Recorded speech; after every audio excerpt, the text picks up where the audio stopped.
Greetings. Assalamu alaikum. Mean peace be unto you in our ancient Arabic tongue.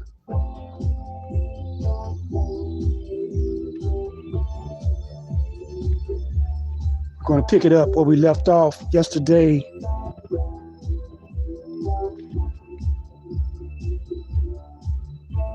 The title is Usury, Monopoly, and Chess, and Possession. In Proverbs 22:7, it states that the rich ruleth over the poor, and the borrower is servant to the lender. How true it is.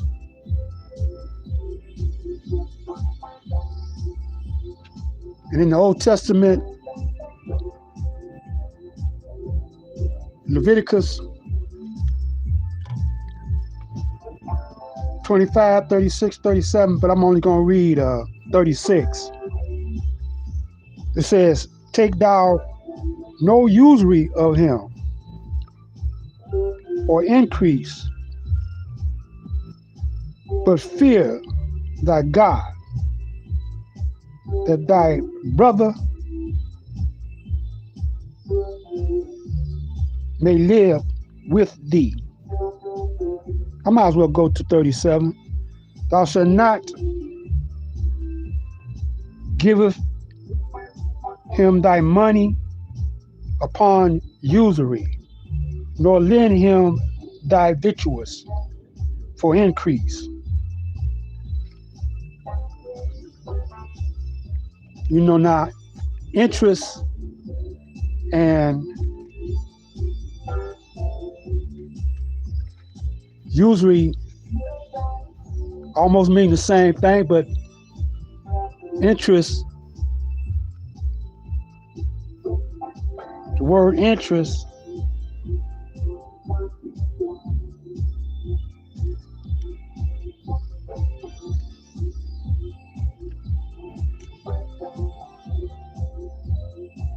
actually means increment, increase.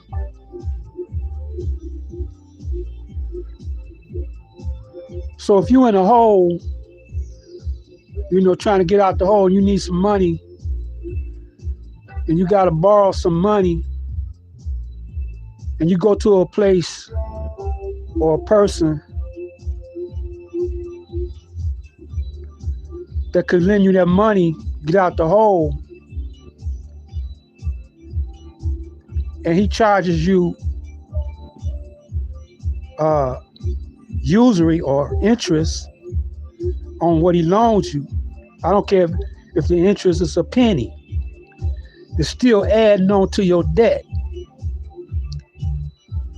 And you're digging yourself in a deeper hole if you accept him offering you usury or interest. That's on you if you do it. But a lot of times you have no alternative but to get a loan with interest.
I heard him talking over the tube today.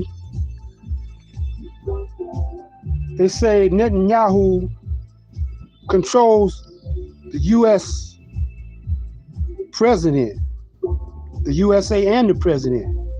But when it comes to killing Palestinians, all of the Congress, Trump, the Christians, and some of the so-called Muslims are all on the same team. They're sitting back just watching slaughter and accepting the rhetoric of Netanyahu. Say he's gonna kill them all. But they are only the front man.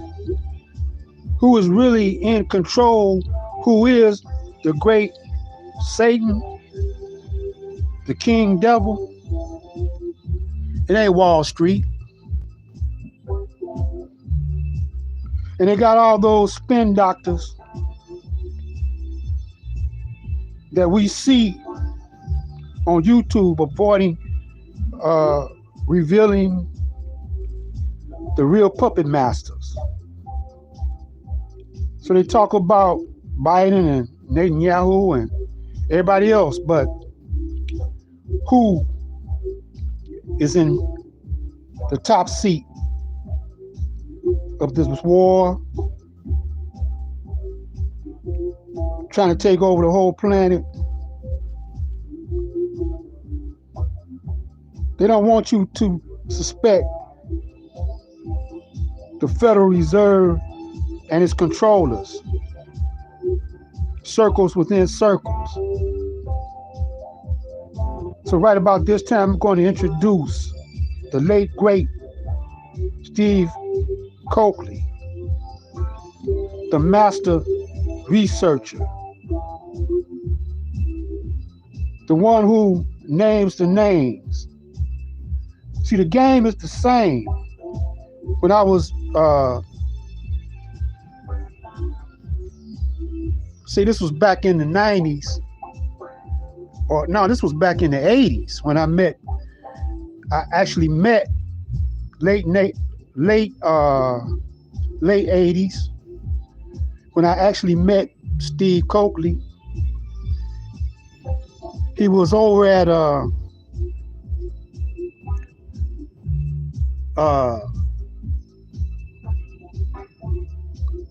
Kwame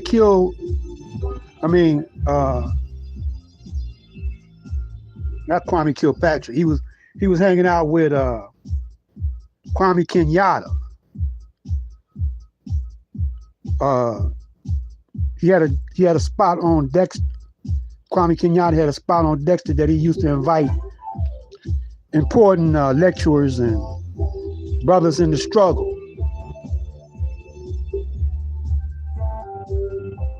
And then I had Steve Coakley as a guest on my radio program. See, the game is the same. Just the name is changed. And that's what we need in every hood, because he was a master researcher.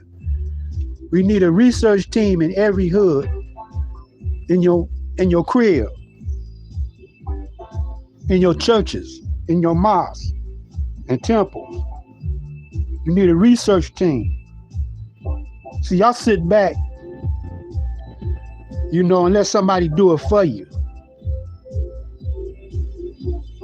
And even after we come off this YouTube, you need to research what I'm saying and what Steve is about to say.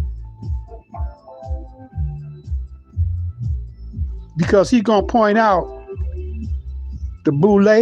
Have you ever heard of the black boule, y'all?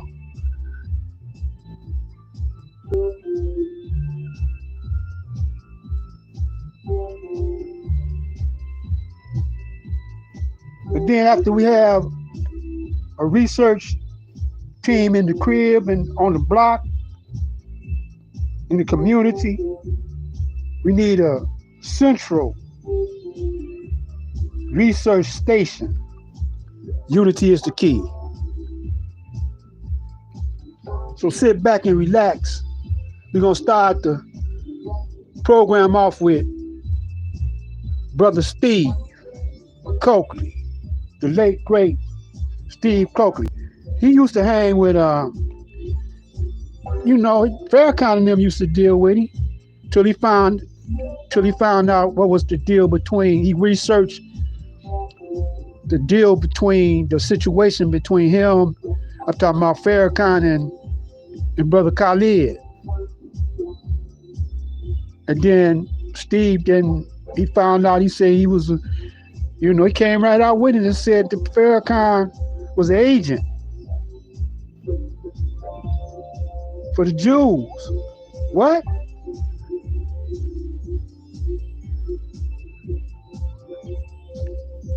So he gonna reveal things about Reverend Jesse Jackson on this one right here.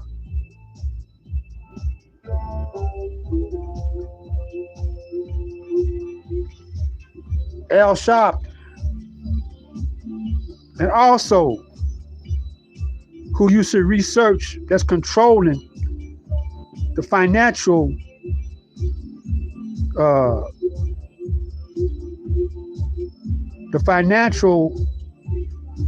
economics, commerce around the world, not only in the USA.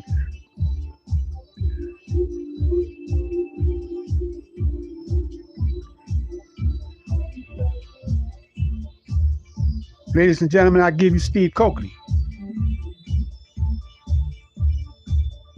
I'm Black Light, passing the mic.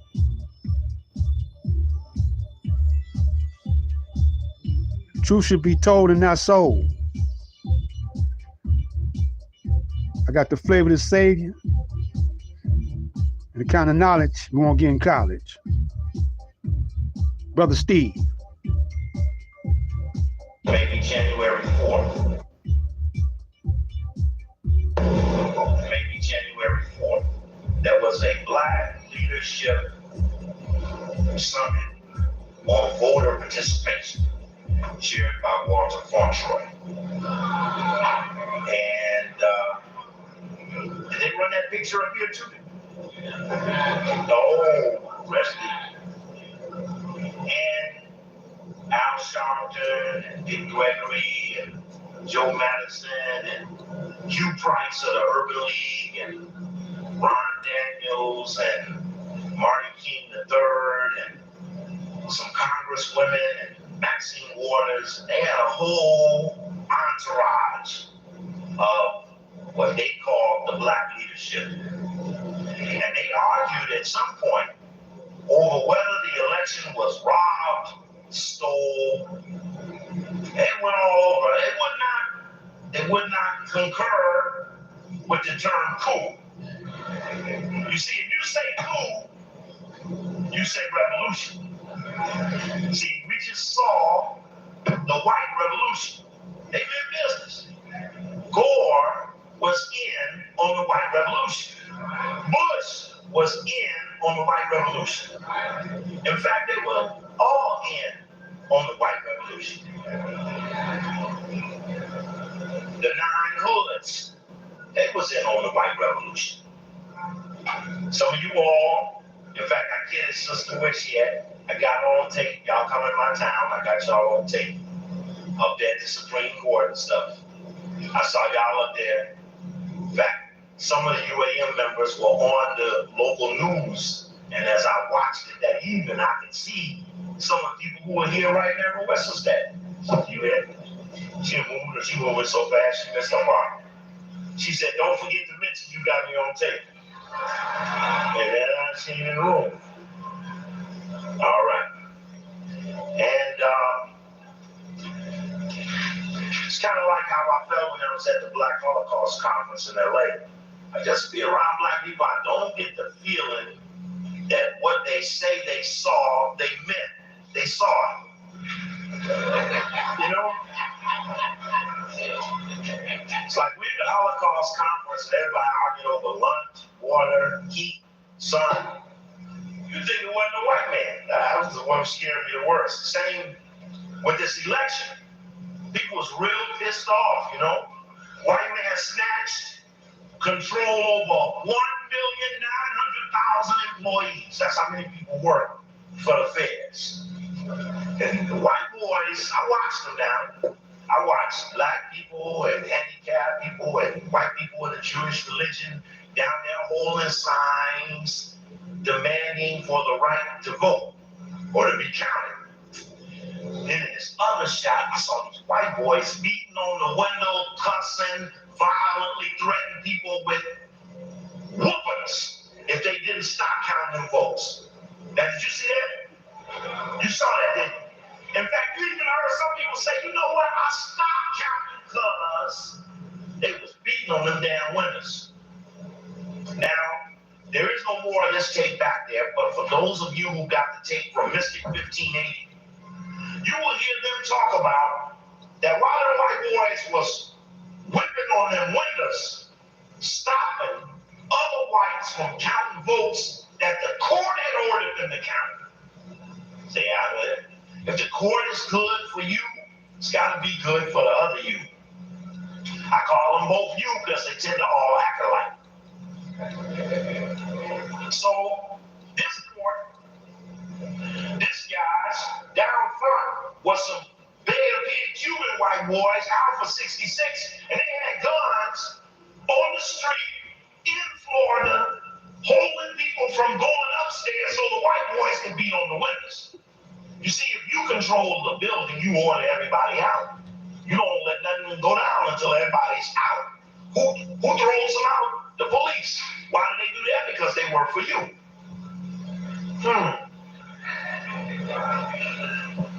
And that's why I want you to know it's a coup d'etat. George Bush was in Florida the weekend before the election. Then he flew into Texas Monday. George Bush did not fly again for 42 more days. He didn't fly one airplane, not one time, because he understood that in a coup d'etat, you don't fly. Now, Gore, he didn't fly either. He flew one time from Tennessee to D.C. only. Cheney, he flew one time from Texas to D.C. and then he had a heart attack. Check. Now, John Tower, he was a senator from what state? How did he die? Plane crash. Uh-oh. John Ashcroft wouldn't be an issue if who didn't die how? You know what? Oh, no. Hillary Clinton might have not run for the Senate because he was going to run, but he died. So Bush didn't fly for 42 days because there was a white revolution, and he knows not to trust the airplane. Check. Okay. Sometimes we all look at the same thing, but we see it differently. We all look at it. I saw on election night, red, blue. You saw that? You saw the red versus the blue. You see that? Now I saw that, but I saw it like the north versus the south. Then they kept bringing up that old election in 18-something where shit got tight, and it went to the wall, and niggas was on the table. What were they really fighting on? You. See, that's why Gore, when they kept saying, Gore, now that this is over, leave it alone. Why did they want him to leave it alone? Because once it was established that voting tabulation machines don't work, only a fool would keep pressing it and blow the Murphy. Only a fool would keep pressing it and blow the Murphy. Now, them book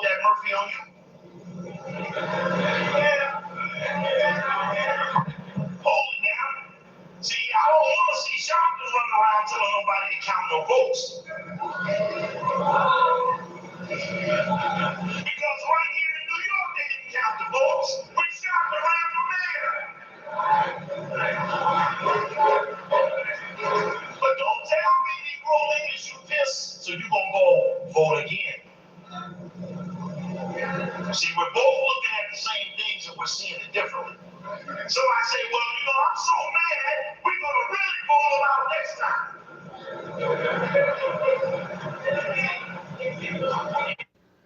Sound familiar? Now, this is way back in the 90s.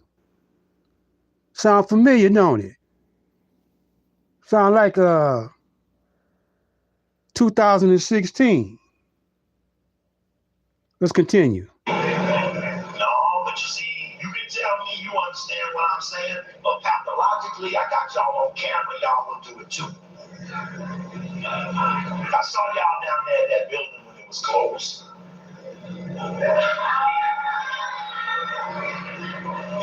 Don't let me talk. Catch you walking around buildings when ain't nobody in them. No, I'm not trying to be funny, I'm trying to be serious. Because if it's just the media you want to impress, have the protest at the media station. Close the street down in front of them. They can cover you for hours, do live interviews. Right on the street where you're blocking the trucks from coming in with the film. But don't let me catch you walking in front of no empty buildings because you mad at white folk.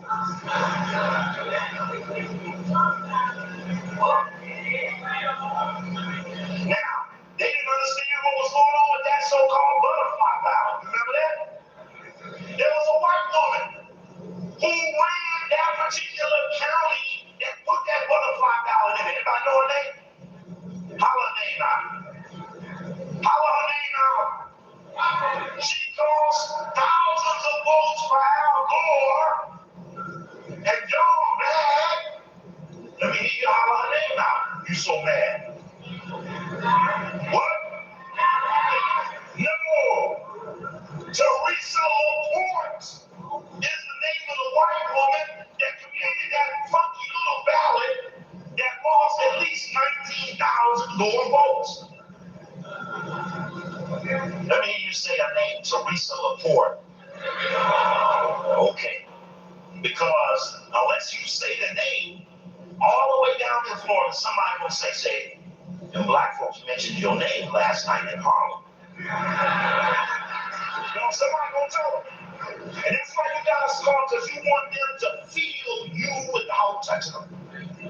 Because now you got what you got and what they think you got. So, okay, we mad. Now we got her name. Now, whites are real tricky. You gotta be tricky to catch the white man. And you gotta really be mad. I mean, you gotta really be mad. Like so mad you threw at work. You ain't that bad, right? Okay. December 1st, 2000, front page Wall Street Journal. You might have missed this. Now, the Wall Street Journal is one of the world's most influential financial newspapers, and the Dow Jones is named after the Dow Jones Incorporated that owned this paper. Check. On the front page, there's a column here called Washington Wire, where there are 1, 2, 3, 4, 5, 6, 7, 8, 9 paragraphs of news briefs. But in this one little box that I circle here that you'll see if you get this videotape, there's a one-sentence statement, not even a story, not even a paragraph. One sentence. It's like the Wall Street Journal catching something but can't tell it, so they just spit it out in the middle of an unrelated paragraph. And it said just this one sentence. It says, oh, by the way, Madam Butterfly Teresa LaPorte wasn't always the embattled Palm Beach ballot chief. In the 80s, she moonlighted on the private jet owned by Saudi Arabian weapons dealer Adam Khashoggi, the middleman in the Reagan administration. registration arms for hostages in Iran. Not a story, not an expose, but a sentence. Because it was a coup d'etat. And why keep pressing and blow the Murphy? Because the ones who hate us the most will keep voting if we don't spill the beans. One sentence. So what am I suggesting? That you don't leave, but God, because Khashoggi used to always be on the lifestyles of the rich and famous. Look, tell me what white boy, he was the Dodi Fayed of the 80s. But he was a vicious white boy. He worked for the CIA. You can't leave working for him and go over and be in the Democratic Party in Florida, and you just happen to get yourself in a position to give the presidency back to the man's son who thought it was stolen. They had promised Bush 2 terms and they took him after 1, so he had a huddle. Look, you take your ass to Florida, you take your ass to Colorado, you take your ass to Texas. And I want you to get these electoral college votes and sabotage the rest and bring it back to the family. It took them 15 years to pull it off, and they did it. Jeb Bush lost the election the first time he ran. He lost to Lawton Childs, who broke the back of the cigarette people. And then Lawton Childs died one Saturday afternoon in the governor's mansion. And Jeb Bush won the election. You might have not saw that because you're so mad. Okay. All right, now. Just a little warm up. We're just warming up. Just warming up. It's coup d'etat in America. All right, the red versus the blue. The new civil war in America. The red versus the blue. Now, what does it mean for African people for America to be split 50-50? 1/2 of all registered voters went to the polls, 50-50. 1/2 of them were Democrats, 1/2 of the others were Republicans. The Senate is split 50-50. The House is just separated by 9 votes, numerically significant. The Supreme Court was 5-4. The Florida court was 4-3. Even the 2 black people were on both sides of the issue in the Florida court. The brother was with the 3 whites that lost, and the sister was with the 4 that won, that forced it up to the 5 hoods in the Supreme Court, where Rehnquist browbeat the other 4 whites to go with him and protect the government.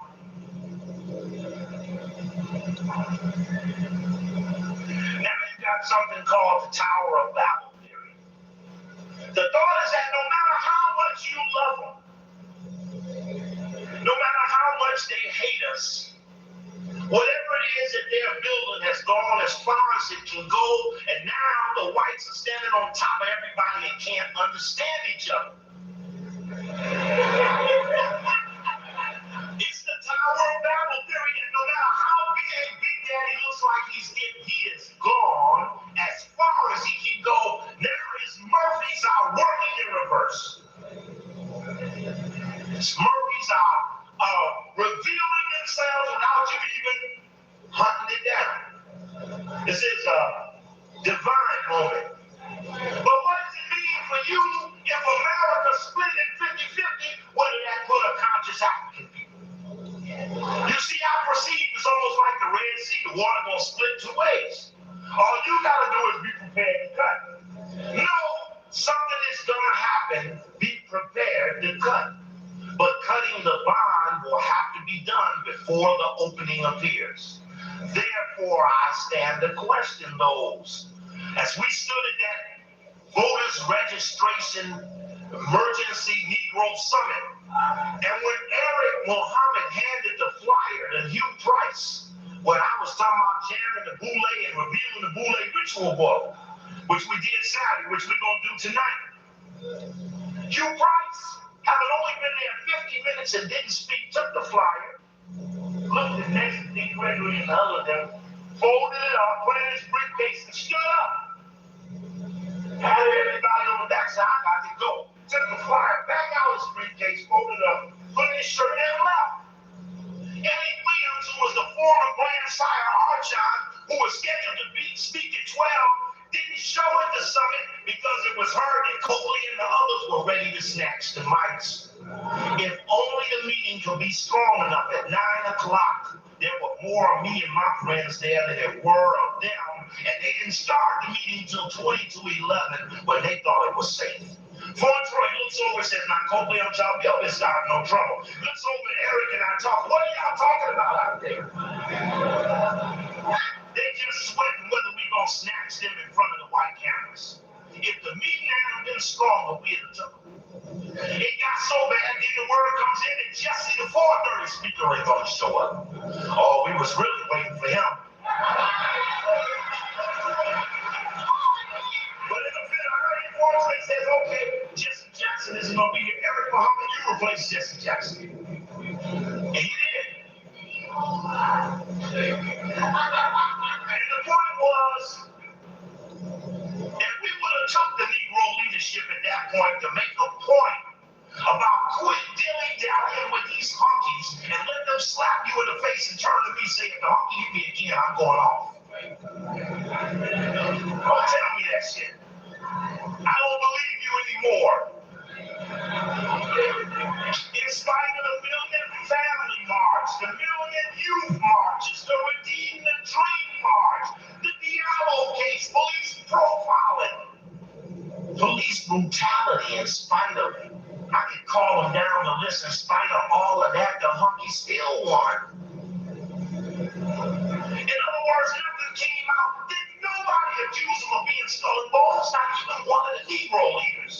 Everybody know he is, but everybody got decorum and shit. These niggas live in houses, they're not mad at the white man.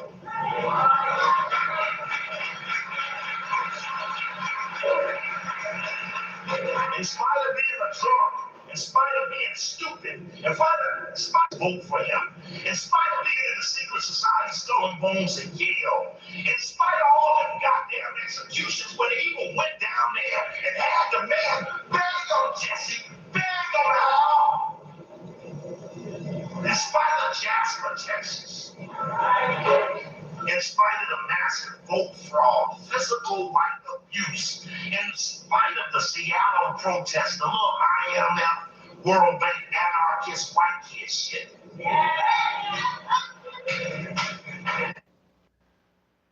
See, that same thing happening yesterday is happening now.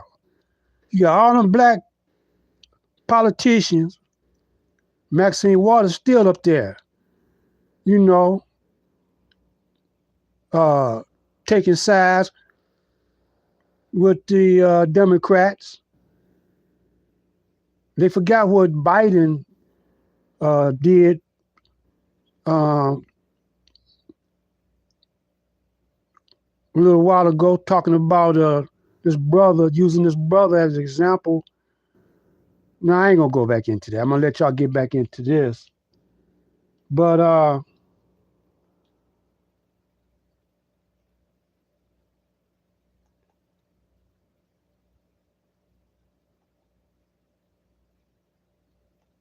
let's get back into Steve Coakley. In spite of all of that, Bush still won. And while I was at the leadership summit, Brother Trinity said, man, what you think? I said, brother, this ain't nothing but a grant getting operation. Now they want the white man to pay them to cry. I'm sick of niggas crying to the white man. And we gonna start whipping niggas in the public for that whippy crying shit.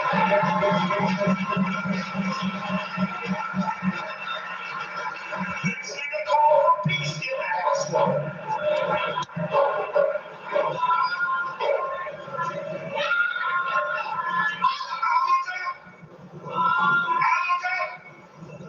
I looked up, and there's Jesse in New York.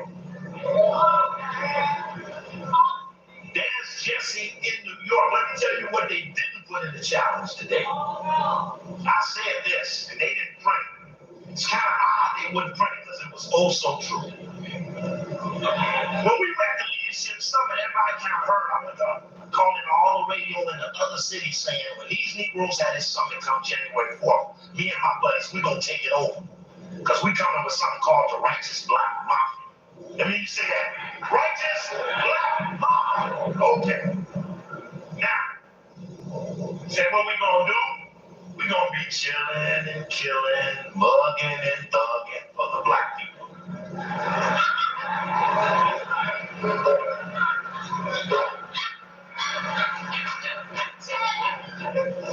So even when we was at the summit, when it came my turn, the only time they wanted to hear from the people was let them introduce themselves. When they got to the guy right in front of me, they stopped the introductions. They stopped. I looked up. Everybody started laughing because they know it's tension in the room. But if the shit only could have been just a little stronger, we would have took them. It was just too weak to take.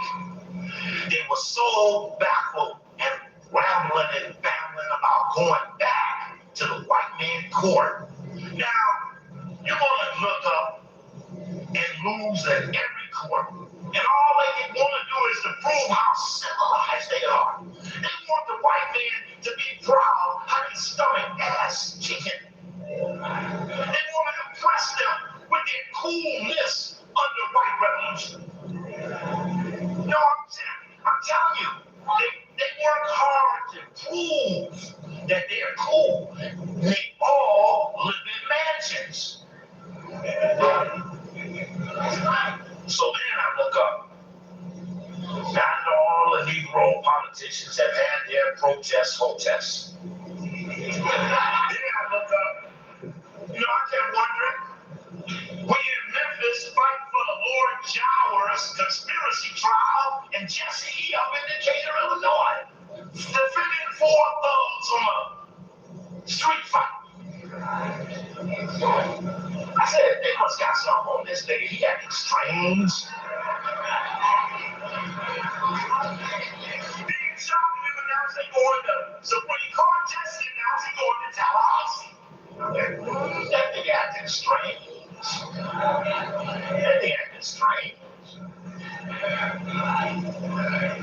He in D.C. for his son to be sworn in that morning, but that night he don't show up at the leadership summit. It's like he couldn't be there. That was strange.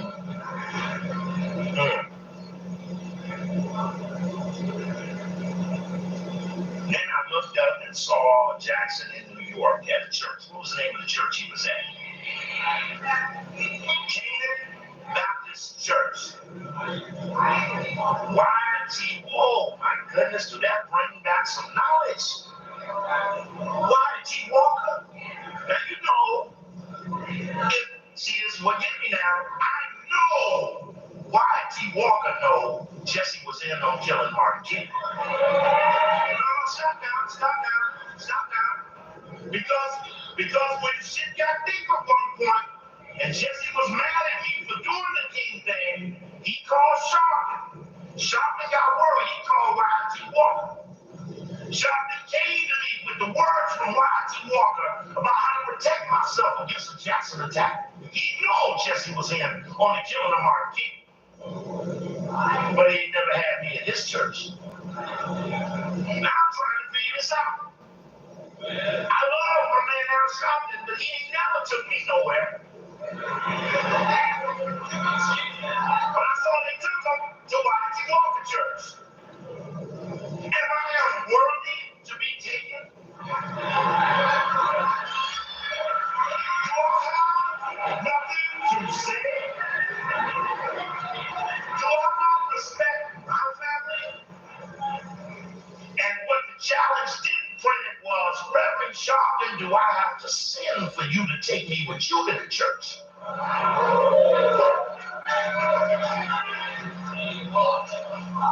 I love Reverend Sharpton, but they wouldn't print that. They printed Righteous Black Mafia. They printed this election thing. Y'all argue over the city council. We talked a little formula. They printed that. Printed about skull and bones. But they wouldn't print. What was the only thing I was saying was, what do I have to do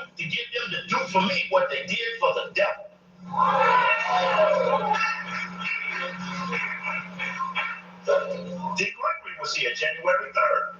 I tell Dick and the rest of them, don't get in my face and tell me about how Jesse did all that killing and shit, and then get in the room with Jesse and kiss his ass. Don't do that. Don't do that. Because see, the only thing that makes that work is me telling the people that you live in this double life. You got two truths. You are pathological. You know one thing, but you do something else. Because the only thing that lets that go on to the point we bust it and break it up. It's pathological. The path and the logic don't match.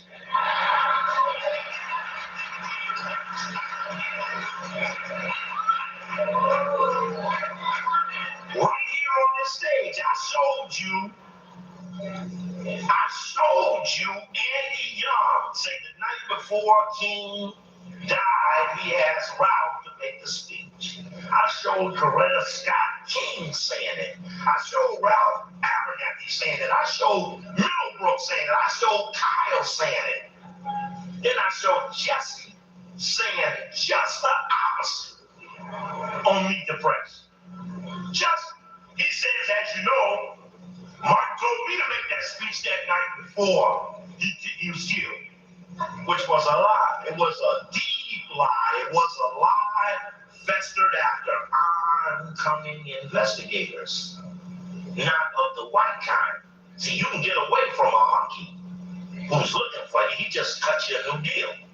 What happened with Jesse's insurance policy with America? Was it revoked? He's the only man in history right here on this stage who misappropriated a government grant and got a payout agreement over a 5-year period. Left Chicago, pushed for excellence with the lien on it by the government, with the DC made it rainbow. When the money was paid, he went back to Chicago, made it push rainbow. Right here on this stage, I told you he was the only nigga in the history of the American government to misappropriate a grant and get a payout agreement. When he had deep bit of anger in his heart, told the white man he was high in town, but when the white man said, "What you say, nigga?" He went blah blah blah and say nothing. Because deep in his heart, he ain't against nobody. Little coochie, little dope, little booty, little speech, little money, it's okay. I used to see Jackie Jackson in D.C. She said, "Come live in church." I said, "Jackie, don't mess with me. You know I respect you more than your husband."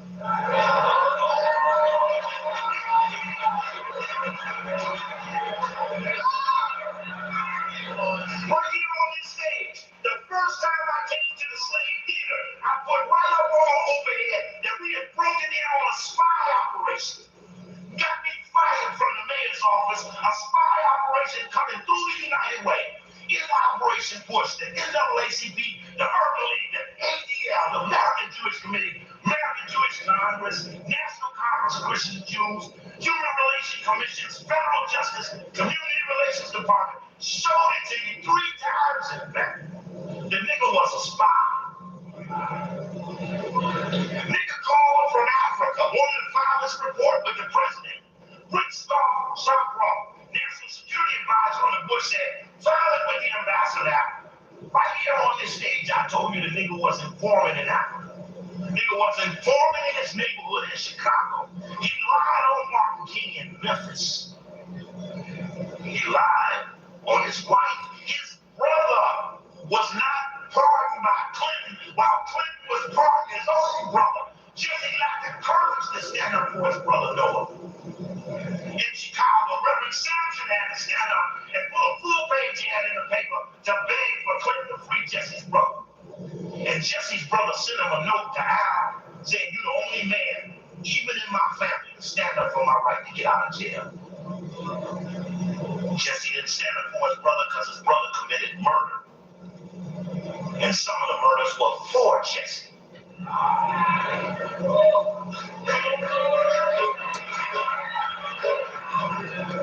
Y'all know about murder shit. Floyd Flake wouldn't be in business if the businesswoman went off the rails.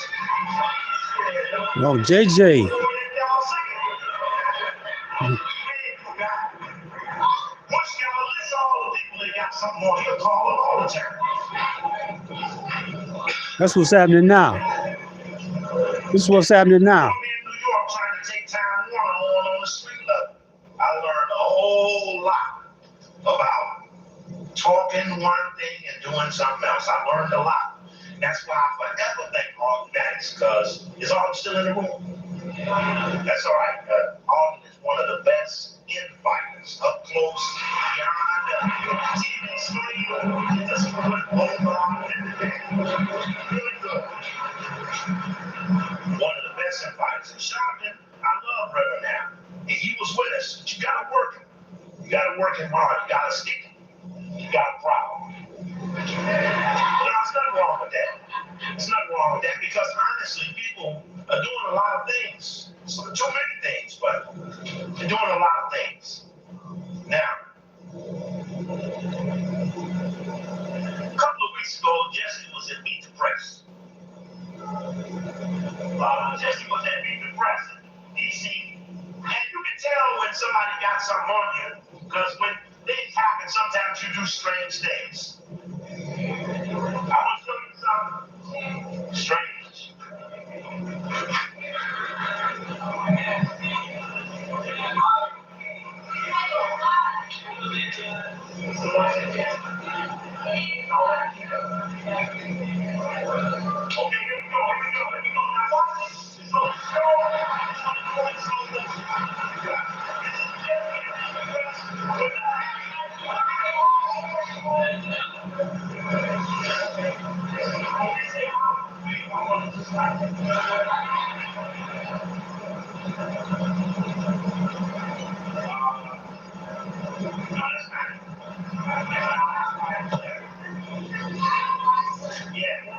Individual in a circle. I'm going to show you some things about circles and circles.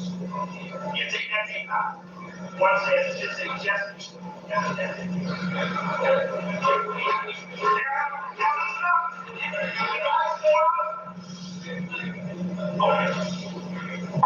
I just want to say, when the lights go out, we are armed.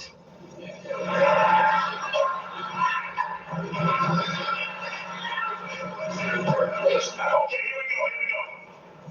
Was as a result of the commission and expedited procedures. It worked. But to commission.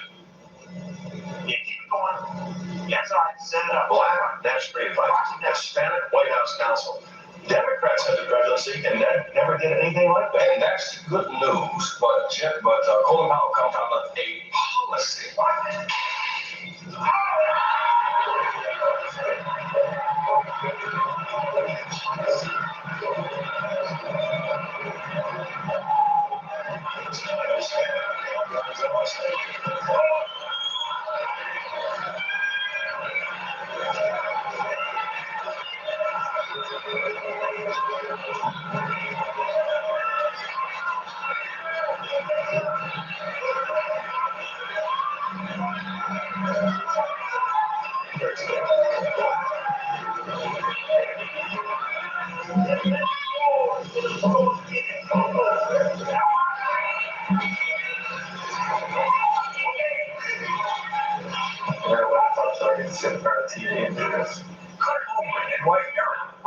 Internet's most esoteric retail businesses. Nativities.com. Okay, what you doing? Forward or backwards? Yeah, you might go the other way. Now, okay, there we go. Keep going. Keep going backwards. Keep going backwards.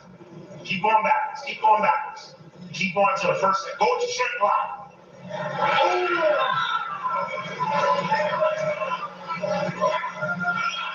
He never did anything like that. That's good news. But Colin Powell comes out with a policy. It's also it's just a light bulb, sorry.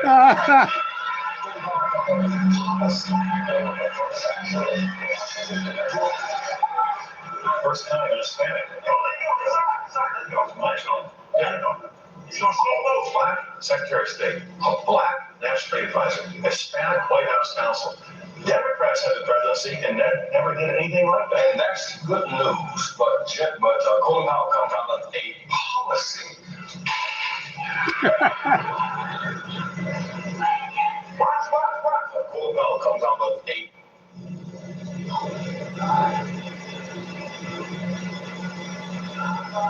Watch this. Hope is dope. their eyes. I said,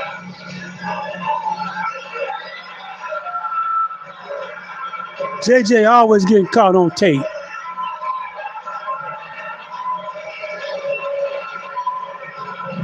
I like when Brother Khalid imitating. You're doing good.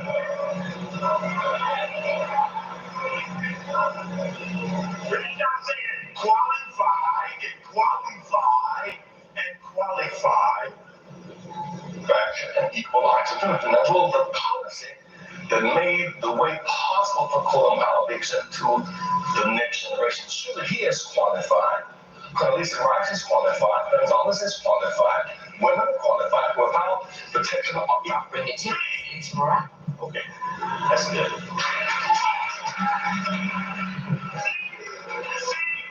You see, you can always tell when somebody got something on you.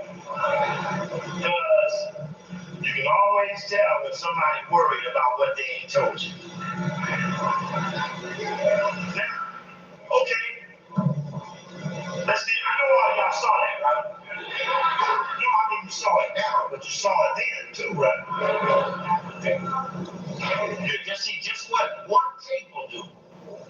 3 seconds worth of stuff is enough to fill you up with that maybe somebody's being pulled apart by a force even greater than their own mischief. That baby is damn near 2 years old. A year ago, somebody came to me with a story, and I said, but he helped kill Martin King. I don't need no shit about no promiscuity. I got stuff on him worse than the promiscuity right here.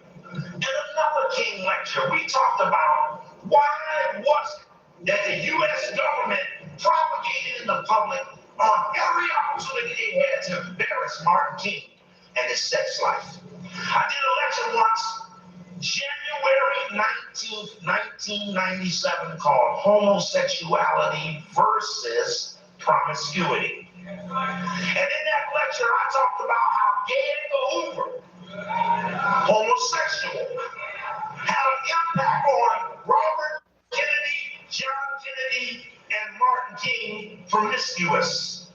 John slept with the women he wanted, Robert slept with them when he finished. Yep.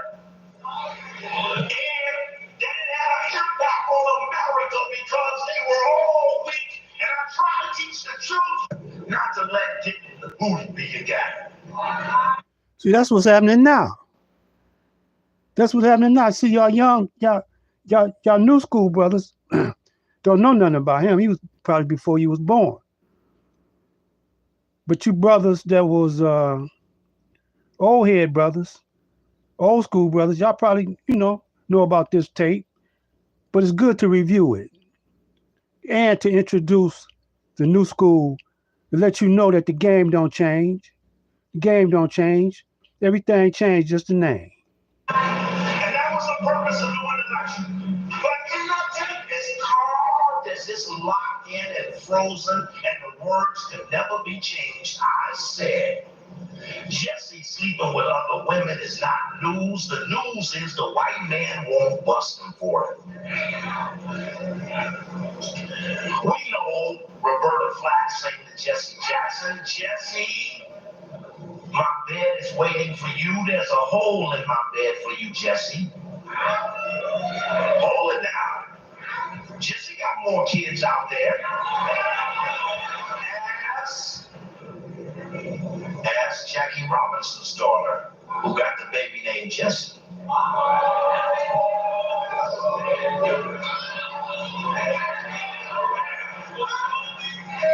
Ask Jackie Jackson about the women that came to see her last week. Said, baby, I stay quiet, Will. The Jackson story ain't over. Whoa! Just when Jesse Jr. was going to get away, they pulled the white woman off of Wall Street and he got somebody with her. But what the deepest part was this. When the ministers in Chicago went to Jesse with the repent thing, humble yourself, don't, now you see, this same niggas that tell Jesse don't stay on for a while. Remember Jesse goes out, I'm gonna retire for a while, get myself together. See, everybody who do that too, when you got them, say, man, don't go. Shit, we'll all go.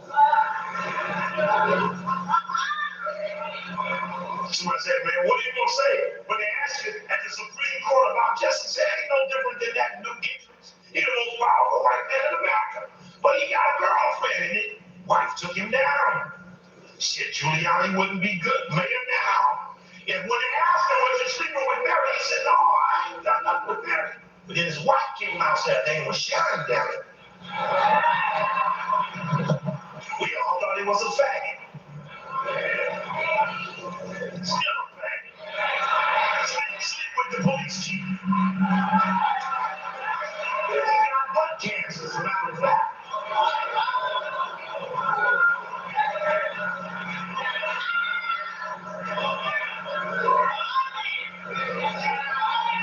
Livingston from Louisiana was going to be Speaker of the House. The most vocal man talking about Clinton and his wee-wee. But then Larry Flint took him down. Larry Flint got about 200 of that Senator Congress pathology on paper. Congressman Wynn, where I live, a black man, got busted by Larry Flint. His black woman wife went out and campaigned against him. Said, my husband left me and the kids for a white woman. And the only reason he went on and left us was that Larry Flint sent us the letter. Why do preachers want to be politicians? Why do hoes want to be queens?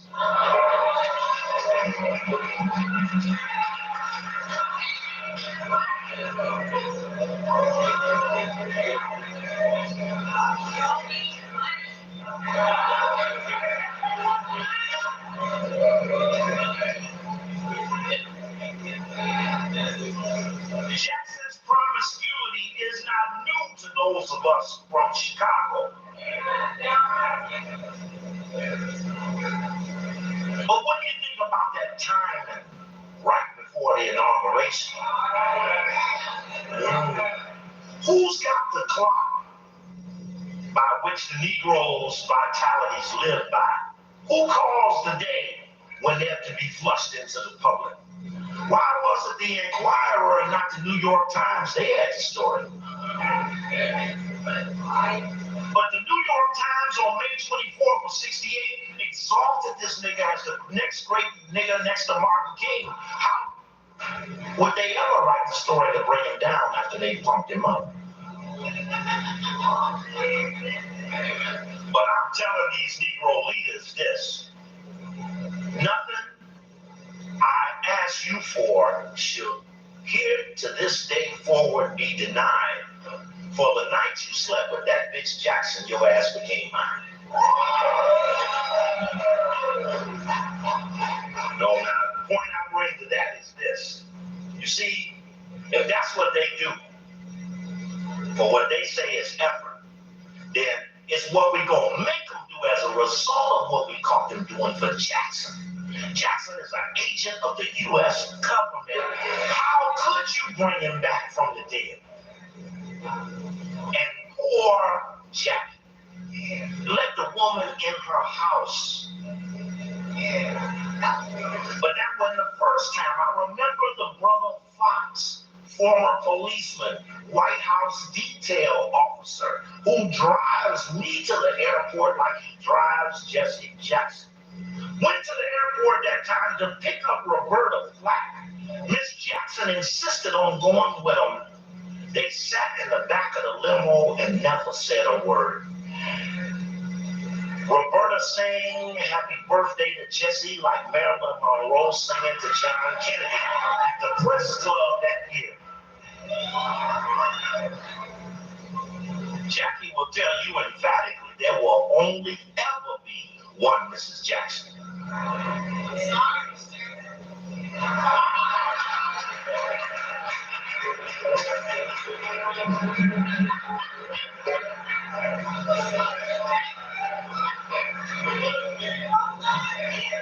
I tried to tell her that was my girlfriend before she was Jessica.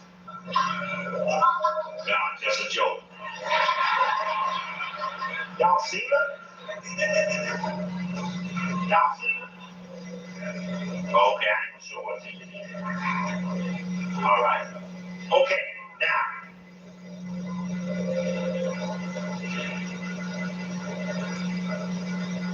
All right. There's a clip up there with Sister Circle. Sister Circle.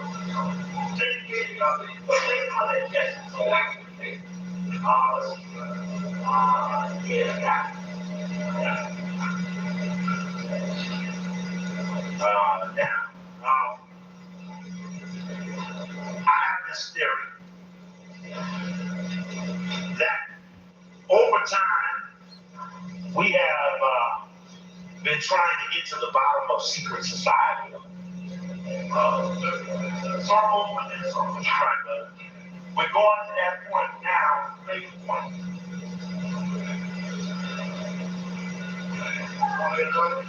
Yes. If my daughter gets a good education, society will benefit, believe me. That line is coming up in a few minutes. Here's Ted Collins with you. Ted? Maureen, as you've already reported, the president has cut a deal to avoid prosecution. I'll be talking tonight to the president's chief of staff and to the independent counsel. That's our nightline tonight. Maureen? Thank you, Ted.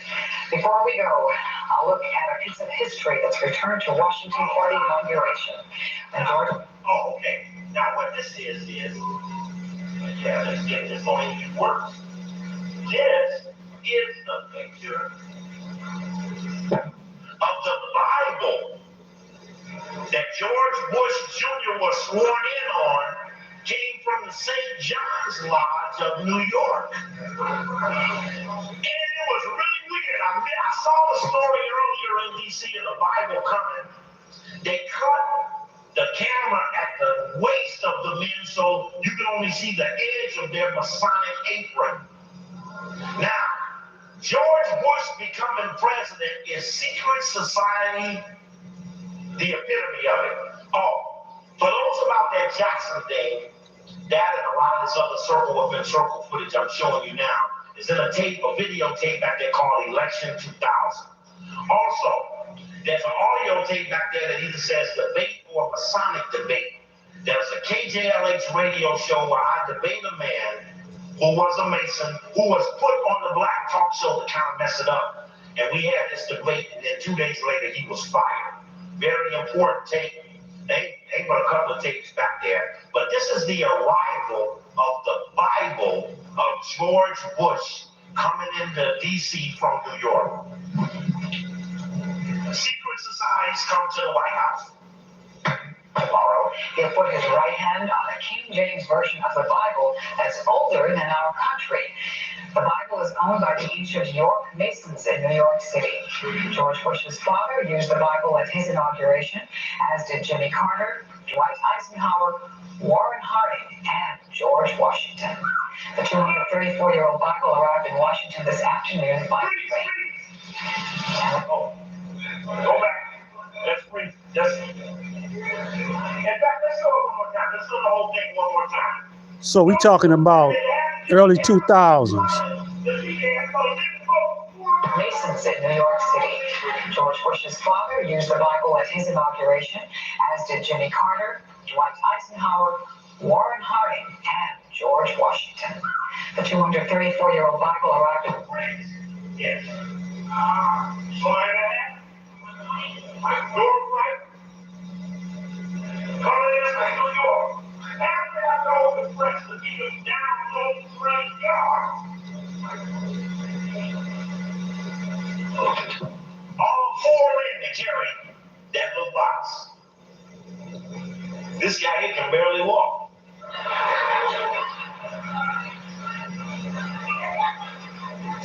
But why do you think they all want to use the same Bible? Why do you think they want to take the oath on the Bible that came out of Masonic Lodge because they don't want to give honor to the Mason? Do they want to give honor to the secret society because they're going to disrespect them? They're going to give them honor? They gonna give them the top honor, y'all. They gonna make them the crown of what all it is. What's up there, brother Dr. Leonard Jefferson?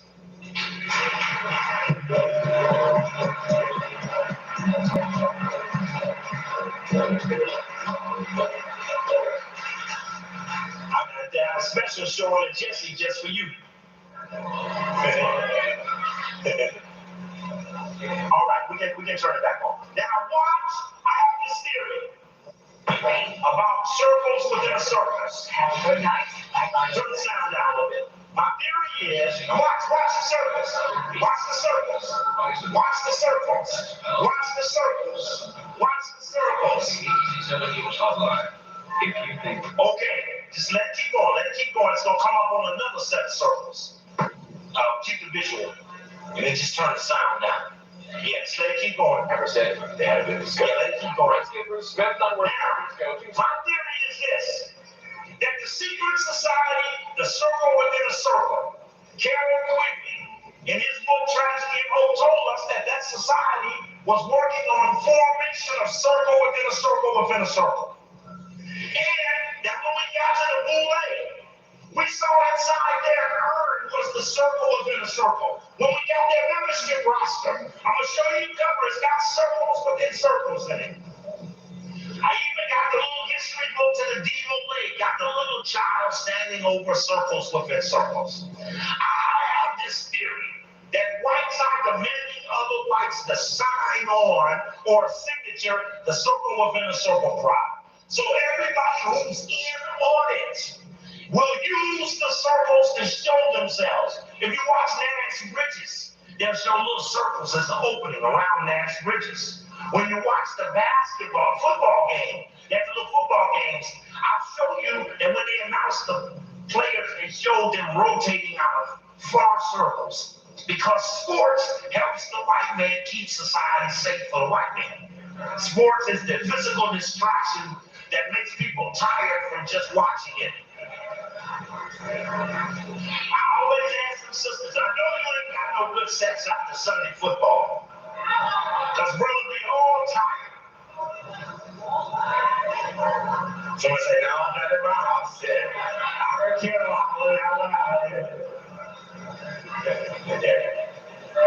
I never see Carol blush. Notice the circles on her. I don't want you all to listen. Okay, now it's going to lead into ABC World News Tonight. And watch them start off with circles. Then when they start to preview stories, they're going to use the circles again. And when ABC starts off their news, CBS starts off their news, they all signature the circles within a circle. Okay, press a little forward. This will make, in fact, that's right. I'll show something in the meantime. I have to show those 4 circles I want you to see. Yeah, that's the weather, okay? But I want you to start making your own tapes where you're taping these things off commercials, lead-ins, even in because in some cases you'll see the circles don't even fit. The only way the circles don't make any sense was if they was up to New World Order. And I'm telling you, now, here's the magazine, Strategic Finance. And right in Strategic Finance is a circle within a circle with an eye in the middle. This is a big-time finance magazine. You get it off the U.S. Air Shuttle, flying up Boston, New York, D.C. I'm gonna hold, now watch. I'm gonna hold it up here. This is Strategic Finance. Okay? See them circles within a circle? Very cryptic. Here's Demo Lay, the Masonic Youth Organization. I'm gonna come to you. Now watch this. Look at that. Got the little child. Clinton was a Demo Lay. This is Masonic Youth. Look at this. Got the child caricatured over the circle within a circle. You see it? You see that? Why would they do that unless the circles meant something?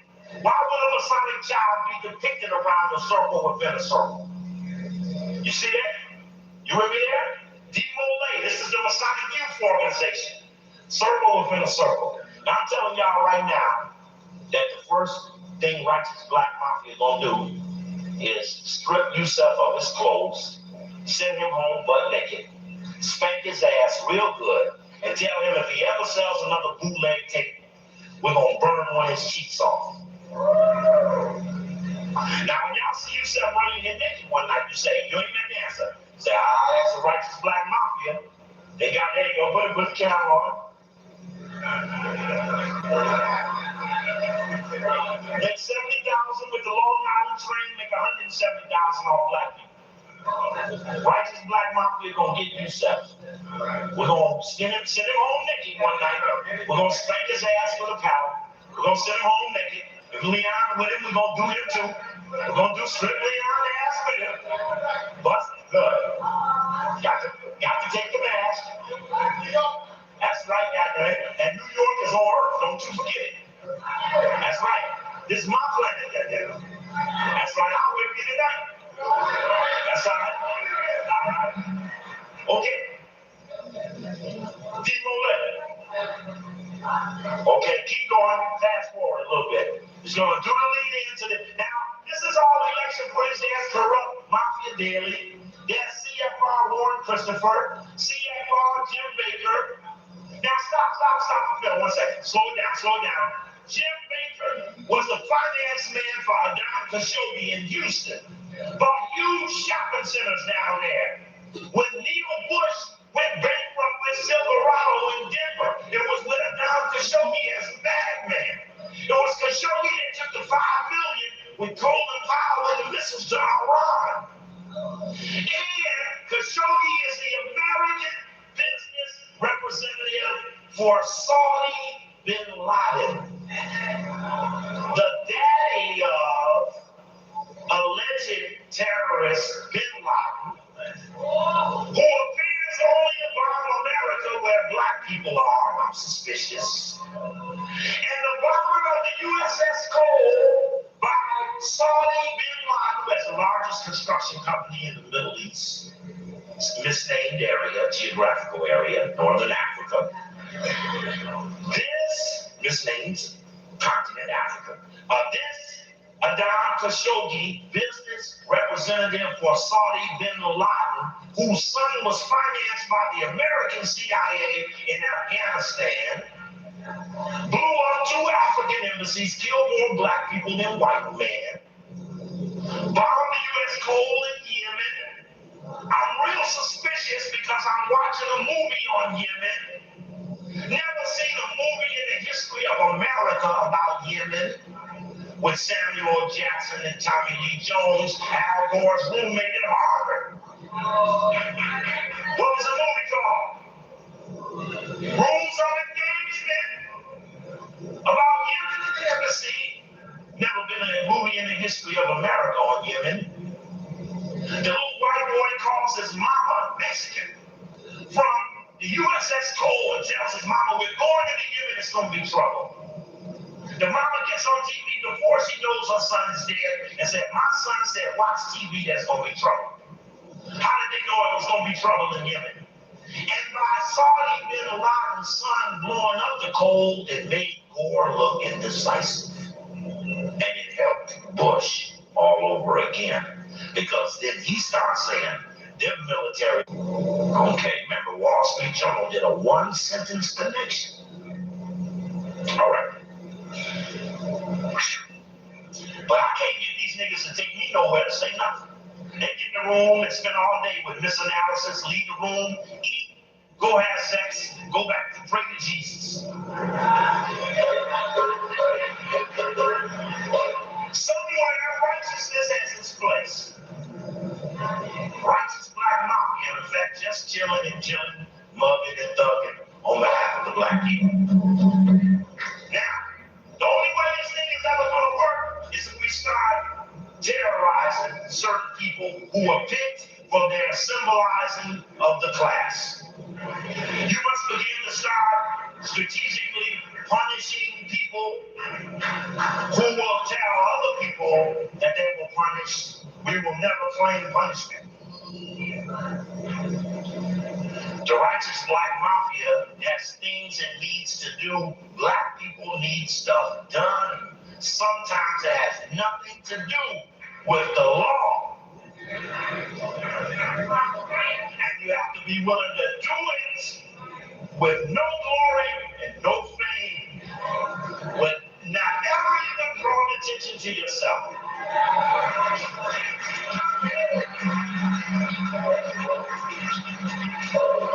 Okay. Bootleg membership book. Circle within a circle. Gotta look at it together. Bootleg book. Circle within a circle. So now I'm trying to draw you more, and there's a signature. Remember that Target commercial? Baby, I'm a star. Use the Prince button. Circle within a circle. Right when I get to Madison Square Garden, there's Target right across Madison Square Garden. With the circle within a circle. Up.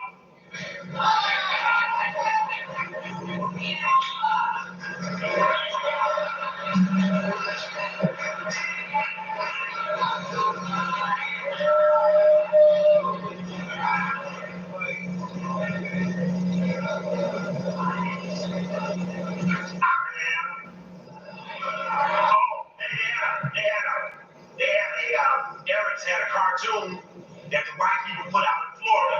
It had a baby carriage, and Jesse was pushing the baby carriage, and it said Operation Push.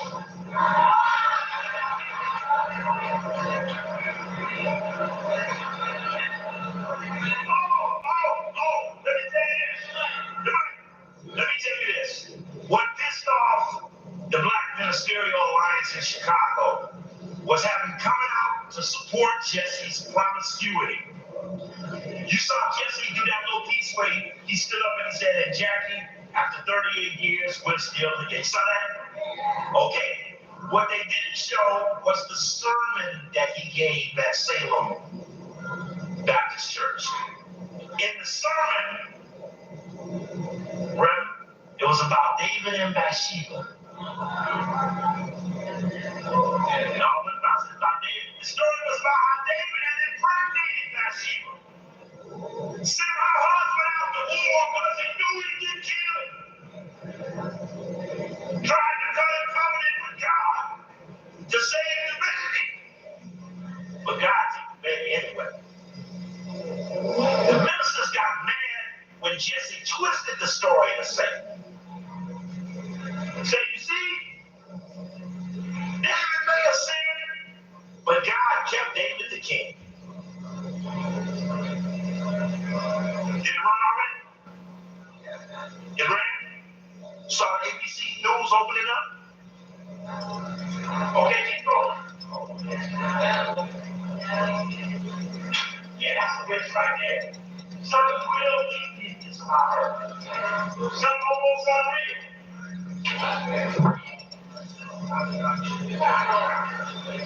Oh, she was a big hit in DC last week. Yeah, keep this going forward. Keep it going forward. We didn't even got the ABC Evening News yet. I had to interject that Bush Bible piece on this tape just so I didn't have to bring another tape. Okay, now you're going to watch ABC News open up. So the preachers turn to Jesse. And Jesse says, David is still searching, but God kept David the king.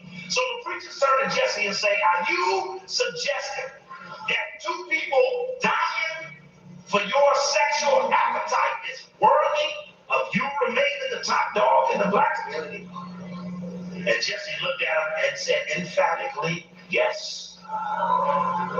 You see, it's one thing to bring him back, but it's a rule to coming back. There can be no reconciliation without confession. He ain't confessed to all of what he done. But the inquirer gonna make it so. Yeah, it's almost that. Hey, what time is it? 10:20, okay. Be on time. It's coming up right now. ABC News opening up. Turn on the sound. Slow it down. As the count was proceeding. This is a vicious white boy. He was so pro-white, he almost whipped Mark Williams one of them Sundays. As it's called. We're about to see some vicious white activity going this last election, believe me. Stay tuned to your local Fox station and Fox News channel. There's 2 videotapes back there on the Bootleg Ritual book. We stole the Bootleg Ritual book for the first time ever, Dr. Jeffries. For the moment, the little old sister went to the bathroom at the fist. because of the future archive of technology. She said, watch this stuff for me. We watch it. Right here all. Now watch that. Oh. Okay, still coming. The perfect storm. What we're doing. This is a theory. I want you to help me go away and see if we can cloud it. Circle within a circle in the Boule urn. The urn is the names of the people chosen to run stuff. Carol Quigley, circle within circle, the formation of the Circle of Initiates, Association of Helpers. The guardsmen protect the Boule protect the hump game. Okay, watch now. Here we go. On World News tonight, it is getting to the war in Florida. The Gore campaign wants to challenge the election results in the courts. The Bush campaign says the Democrats are still playing politics. When the Democrats have a good legal case, an election challenge is very difficult. And the terrorists who tried but failed to attack the U.S. warship. Their little boat was overloaded with explosives. An ABC News exclusive. From ABC's headquarters in New York, this is World News Tonight with Peter Tenney. Good evening, everyone. It is a war out there. The presidential campaign holding pause. Okay, let's turn it down. Now, as this runs, or it don't have to run, every time they go to lead in a story, it falls out the circle. Turn on NBC Evening News, they'll start off with the same circle. CBS starts off with the eye of the circle. Why are circles so attractive? Or, now, something else you missed. Gore, as a white boy, this is a Wall Street Journal, October 6th or 5th, 2000. Gore started this commentary called Out for the Needy, Not the Greedy. During the election, he started playing what the white boys call class warfare. One day on the McLaughlin Report after the election, he did a whole show on Gore's class warfare strategy. Now, what does class warfare mean? As a white boy, Gore's daddy was knocked out by Richard Nixon and them from the Senate by the white boy that eventually became head of the Republican Party. Gore started campaigning against Bush as a rich versus Gore, the so-called poor. But right in the middle of the campaign, October 5th, the Rockefeller family financial representative steps out and warns Al Gore one time. You might have missed this story. I'm going to show you the headline. Wealthy 1% feeling oppressed. Ask Gore, don't tread on us. Wealthy 1%. See, anyone say that about what that say?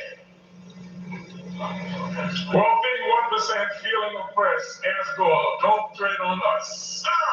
The wealthy 1% that owns America told Gore in October, you better stop that rich versus the poor shit. In trial 2000, when they did the 10-year forecast, it wasn't in there about Y2K, but it was in there about the ultimate conflict of the rich versus the poor. Said if anybody is ever able to turn the dynamic in the rich versus the poor, our assets are out of here. So Gore started running around preaching, I'm for the needy, not the greedy. And you might have not heard it or knew what he meant, but the rich white boy said this. Some rich Americans don't like being gored by the vice president.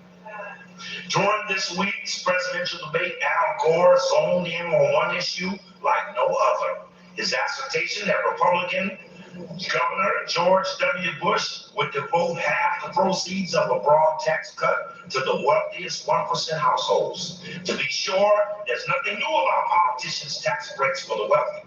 The top 1% has always been maligned in American culture. There's a long history of knocking the very rich. But the wealthy are getting mad as hell and don't want to take it anymore. And all of a sudden, Bush went up 10 points in the polls. When the warning came to Gore to cut that wealthy shit out, Rockefeller's family representative is quoted in the article said, remind Gore that the top 1% of America make as little as $400,000 a year. And they're all the Americans that he loves in the high-tech world. Now, that was real interesting because it's not until you go 0.1% that you get to the ones we're looking for who got 72% of everything. When you make it 1% or add 9.1 more people, you get down to the 400,000 a year person. It's just a cover. Rockefeller used the 400,000 there to cover themselves in the attack against Gore when it was really the 0.1% that meant business. Did you see J. Rockefeller, the fourth campaign for Gore? Not one time. He's the senator of West Virginia, the Rockefeller family. Didn't campaign for Gore one time. The wealthy kicked his ass, but his character didn't allow him to see it. When Jesse and them were down there crying vote fraud, Gore didn't get with that. They kept all the white boys on this side, and they kept the nigger problem on this side, and no court has heard them or turned anything around in their behalf. Everybody knows Bush stole Florida, but you're going to kick his ass and take it back. That's the move. That's the only move. Look at the little white boy that got through all the security to hand Bush a pen during the inauguration. Did the same thing to Clinton. Even with profiles to look out for the man, he still did it again. It only shows they can't be taken. All right. Okay, last move. What I want to do,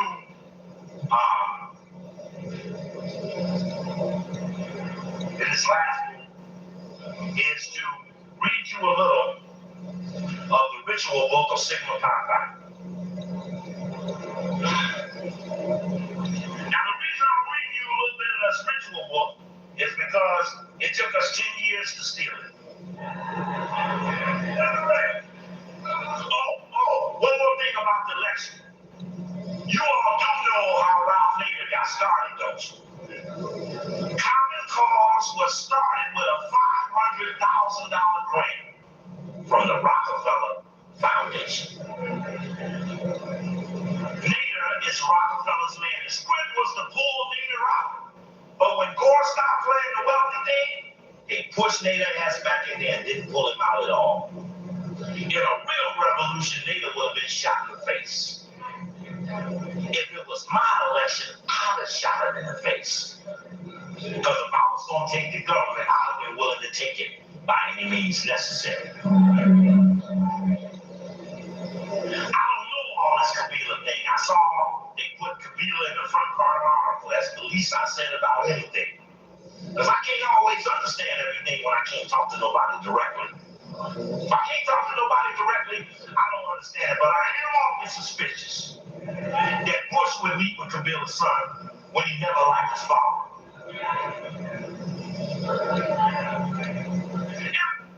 A little sidebar. Who is the fucking Green Party anyway?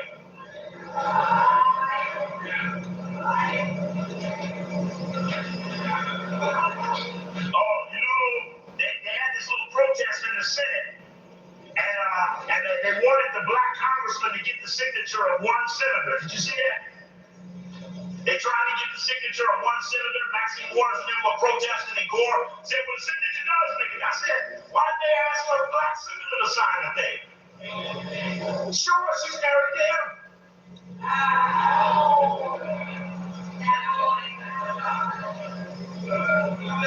That's Clinton.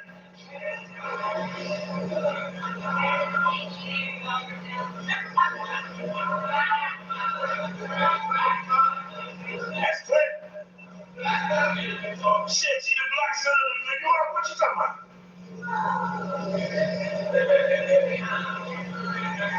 And if I run for something, I want them to help me like they helped her. They helped her big time. Okay, from the Boule ritual book, real quick, this is one part I don't quite understand. They're taking them through the ritual of discretion. Discretion. Damn near the same, sister. Here we go. He's given the supposed grip of the fraternity, then in return upon instruction of the leading archon, he gives it to the inquisitor. To each one more firmly upon his request until he's gasping very firmly each hand, while the results of his final gasping, the hand of the Salagnon, S-P Spal, S-P-L-A-G-N-O-N, Echon, the holder of the liver. You see, before each Boule ritual, they go out and buy one large pig liver for each new initiate. And then during the ritual, they tell them to take off their clothes. Come on, sister, you can get sexual now. Good, you bad tonight. Okay. So we gotta find out something about what the S-P-L-A-G-N-O-N Echon means.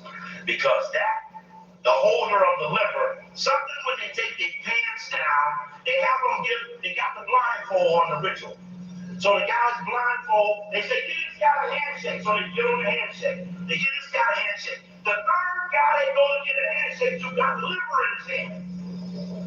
And that's when they say, never give the shake to a man you can't see. Because the only way you know to give it to them is to see them first. So the liver is punishment. I don't know where or how they use it. But next time you see a member of the Boule, say, nigga, what you do with the liver? Okay, listen, it's real quick. This is found out that the Boule got degrees, first degree, second degree, third degree. Didn't know the Boule had degrees. They got them tapping 4 times and tapping 3 times. In order to ascertain the fitness of those present, the leading and lecturing archon will obtain the word and grip for each present and report their findings to me. The leading archon and lecturing archon shall ascertain the word and grip and meeting before the altar and report their findings to the sire archon. First degree, leading archon, a man who was taught within the sacred bounds of our august council. Say he or they have business there. He has none. I believe him to be a spy in search of our mystic word and service. Indeed, how then shall he be dealt with? With violence and torture, such as has never been known before. For the crime he has committed by entering these portals, death, if he knows our mystic word. Does he know it? I believe not. Knowest thou our mystic sign and word? Candidate answers no. Here. I know not, but shall ascertain from the defender. From speaking with him, I believe him not to be entirely to blame for his actions, but that he was brought here by a purpose.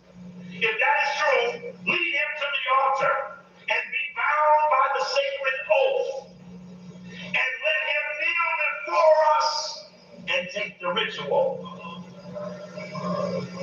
In the presence of this council here assembled, I do hereby promise and swear never to reveal any or manner the mysteries, secrets, tokens, or rights of this body to anyone who has not been regularly and properly brought before such a body as this and duly authorized to administer this oath. I do promise and swear never to lie, cheat, steal when dealing with one of this council. See, you lie, sneak, steal to anybody else. Check that. My aim shall always be to aid, uplift, and protect, love, and honor each member of this body. I swear never to violate the chastity of the mother, wife, or sister of anyone who I know to be a member of this council. So you can do anybody else's mama, sister, or wife as long as they're not a member of the Boule. shall always strive to live so I bring no dishonor to Sigma Pi Phi. The candidate is led away to be prepared. The candidate shall be stripped to his underwear and socks and shall be securely blindfolded. Now, go to the book by Larry Graham, Our Kind of People. He's in this Manhattan hotel. He goes up the elevator. He says, now my Boule ritual begins. And then he cuts it off. But now, the Boule ritual begins. There's only anything. And then you want that Boule ritual videotape back there? 2 of them left. Only 2 of them. This is the lecture I did Saturday in D.C. One now. And in the Masonic debate audio, I also talk about the Boule ritual book. My point in holding up this ritual book is that now there is no longer any doubt in our mind about what the cream, the crop, or the prestigious of all the black secret societies do to a member. They make them kneel before the others and do the oath and the ritual, and then they let them stand. It's all about subordination and submission. In fact, if I showed the Brotherhood of the Bell, he says it's about total. He said, we run this secret society for one and by one way only, obedience. Absolute obedience. In fact, even after I go off of the stage, I'm going to ask Minister Brown to run the videotapes into the camera so that at least it could be entered into the record. There's another video up there from Oxford Analytical. When Eric broke into the IMF World Bank meeting and snuck out all the secret stuff that they were talking about how they going to colonize Africa, there was a white group called Oxford Analytical that did the profile of African Americans at the World Bank IMF meeting. In that profile, it said that Africans are developing a dangerous trend due to dissatisfaction with the public school system by forming their own independent schools. That's deep. But they called it a dangerous trend because the socialization process that makes you a nigger is mandatory from 4 to the age of 16, called compulsory education. And it's kind of interesting. The weekend before the Million Family March, this paper put out by Price, the preacher Price in LA, the big dome. He put this leadership paper out on the weekend before the Million Family March, gave Minister Farrakhan a D+. The weekend before the march, it gave Jesse a B. 1.5 block from the paper is the mistress in the $365,000 home in Baldwin Hills. Only 1 block from where they print the paper, she lives in LA. Yeah, he won't go out. Hope it's no. Anyway,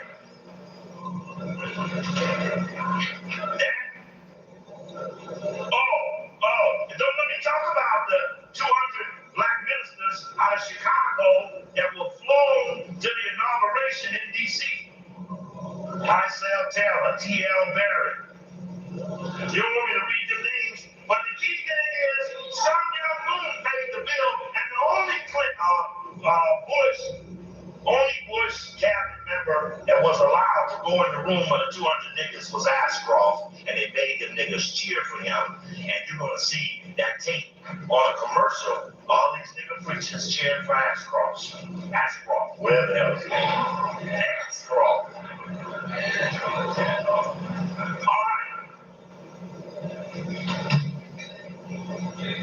All right, African people.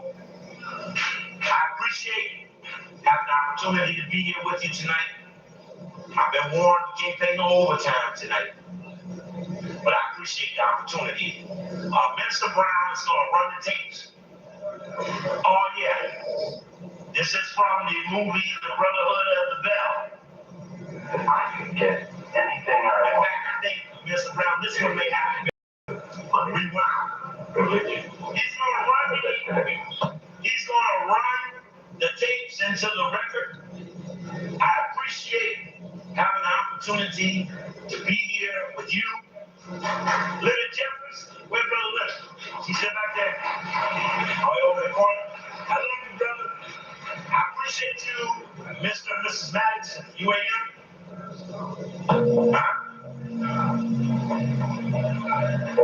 Yeah, right here. This is a ritual from the movie The Brotherhood of Bell.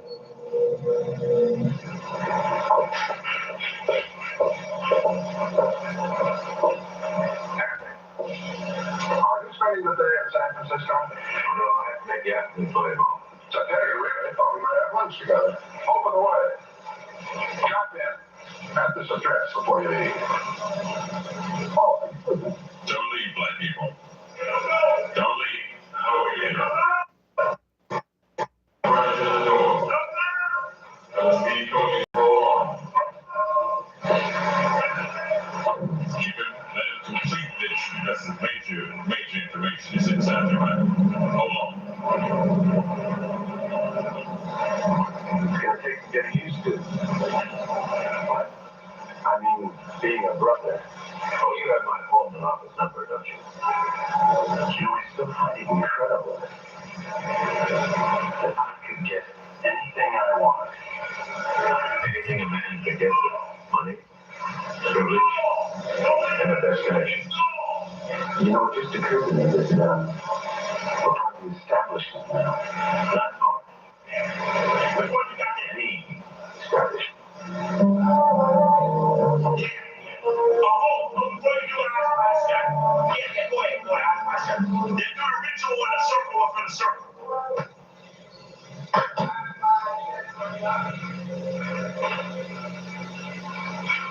Mr. Brown, you ever seen the bell? Brotherhood of the Bell?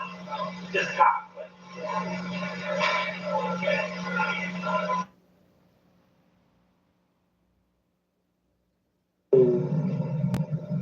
Give your fix.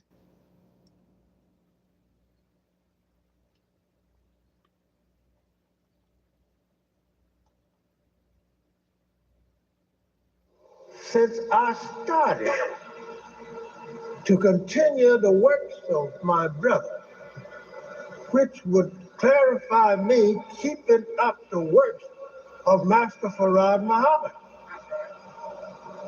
Not that this work that my brother is doing is on his part, no, but it's on the man's part who gave it to him, and that man was God himself. That's right, sir. So I declared to the both that I would be with them until I am dead. So that makes my word to be bond. That's right. I don't care what happens. All of you that is here right now can walk out. Listen, I don't care. And I do care. But all of you can turn your back on me and say, I'm going. You ain't got nobody here. You by yourself. Got enemies out in the streets against you. Well, what am I going to say? Because that you walked away, I'm going to run and hug you. Come on, brothers and sisters, stay here. Remember, Master Farad said to me, I am with you. That's right. And the book Bible teaches you that if I am with you, saying of the gods, who can be against you? That's right. This is the brother, this is the spiritual and blood brother of the Honorable Elijah Muhammad. Him and his wife, I think her name was Sister Bernadette,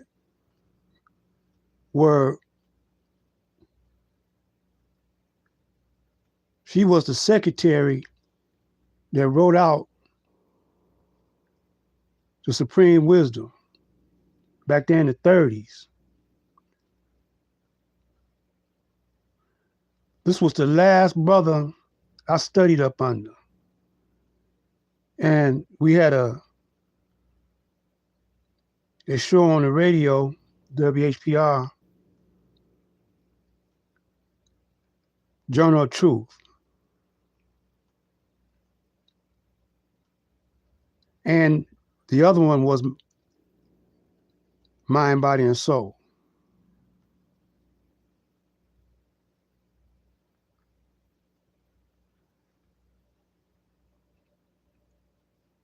So that's why I got my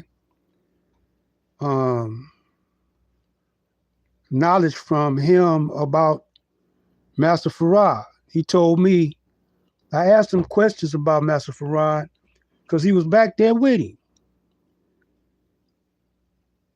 And he told me a lot about him.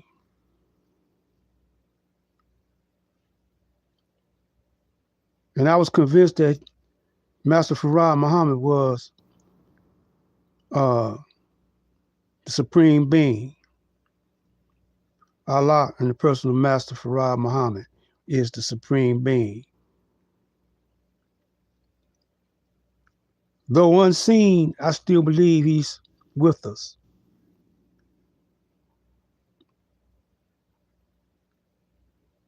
And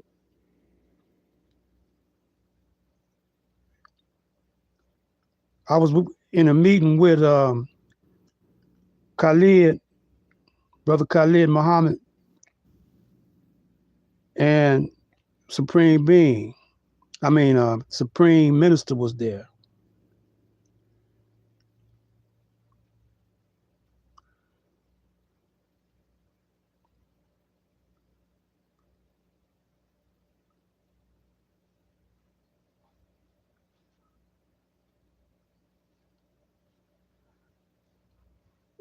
So the war continues. And a lot of things that Brother Steve Coakley was talking about, how freaky they are up in the White House, you know, and how all our brothers and sisters that's in the political arena, how they bow down.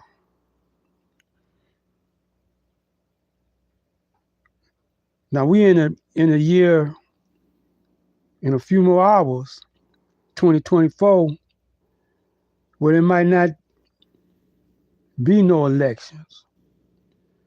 It might be martial law. They was building, I heard Brother Minister Eric Muhammad saying that they got a cop city. They're building a cop city and they're training over in Israel right now as we speak.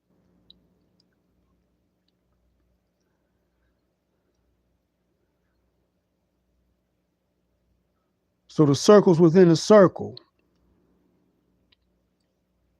But dead in the center of the circle is the Rothschilds, the Rockefellers, and all of them.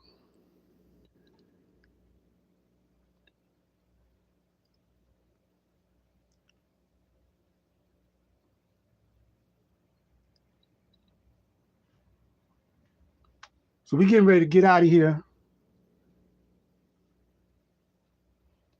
And may your New Year's be, may it open your eyes.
Before I go, I'm gonna play this last video.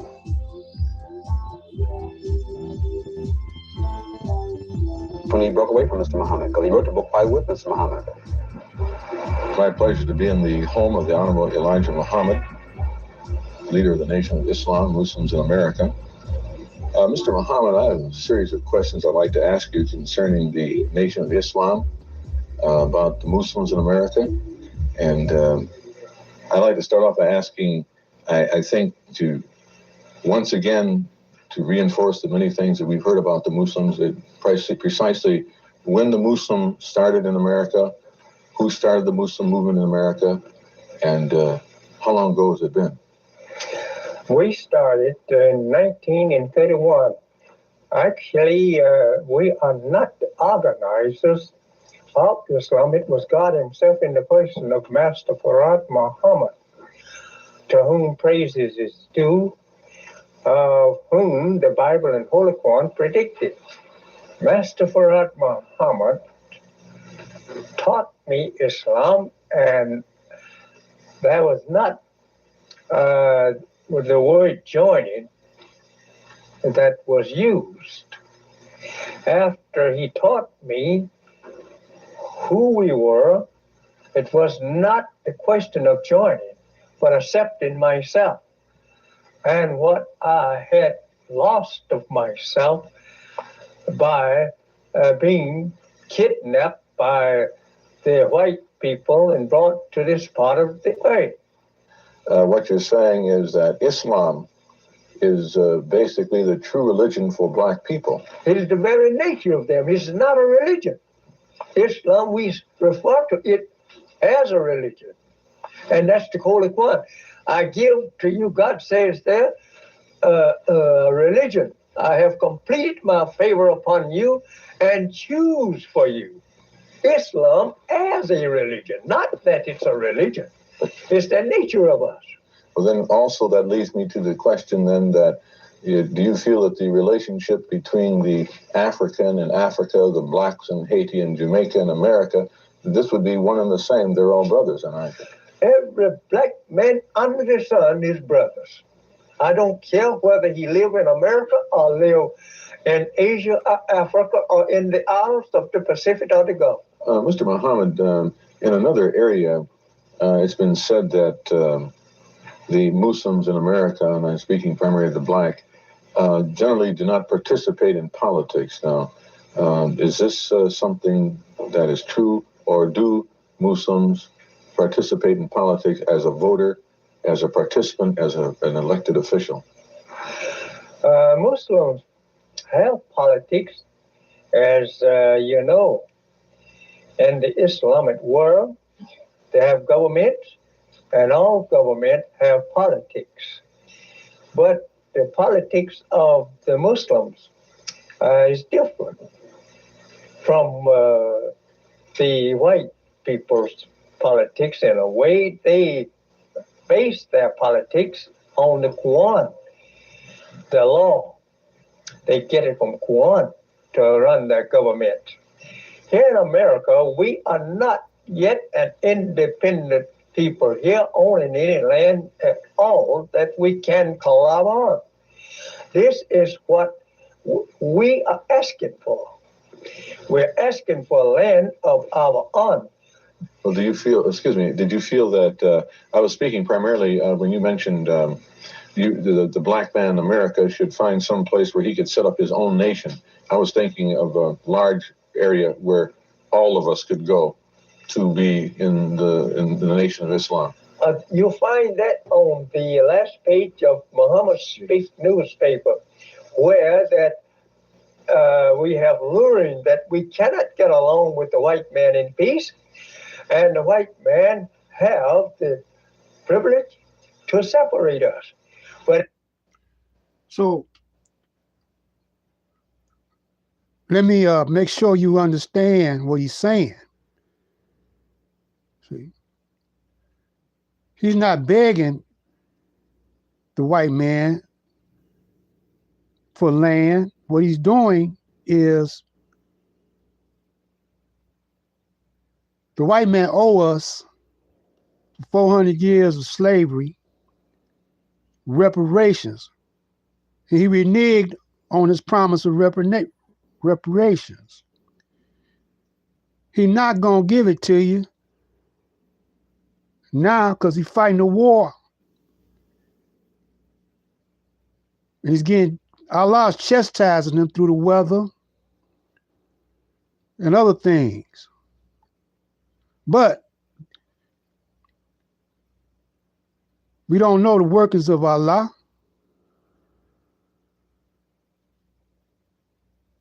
But the Honorable Elijah Muhammad said Muslims have their own law. So why you got Muslims running up there? On politics. Why you got Muslims running up there to the White House? Got some of them politicians and some Republicans, and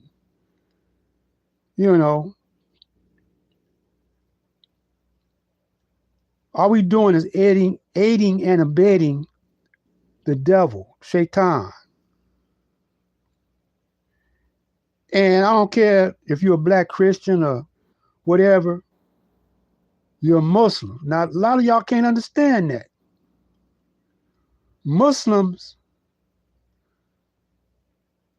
are those that follow the will of the Creator, the Most High, the laws of the Creator, the Most High.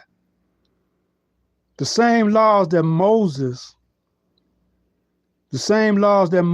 was trying to civilize the Caucasian with.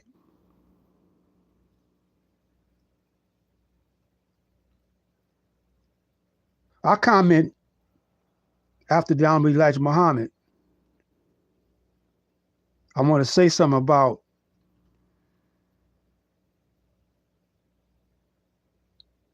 the laws of Allah, or the laws of the Creator. Instead, the more we want to be separated from him, the more he wants to gobble us up. And you excuse the word gobble, but the more he wants to swallow us up in his power. He don't want the black man out of his sight. He's afraid of you going to yourself. But this is the only way he could exist. Now, because this days of separation has come divinely. To the black men and women who follow the teachings of the Honorable Elijah Muhammad, the Nation of Islam is a way of life. To them, it is the nation of common sense. Elijah Muhammad says you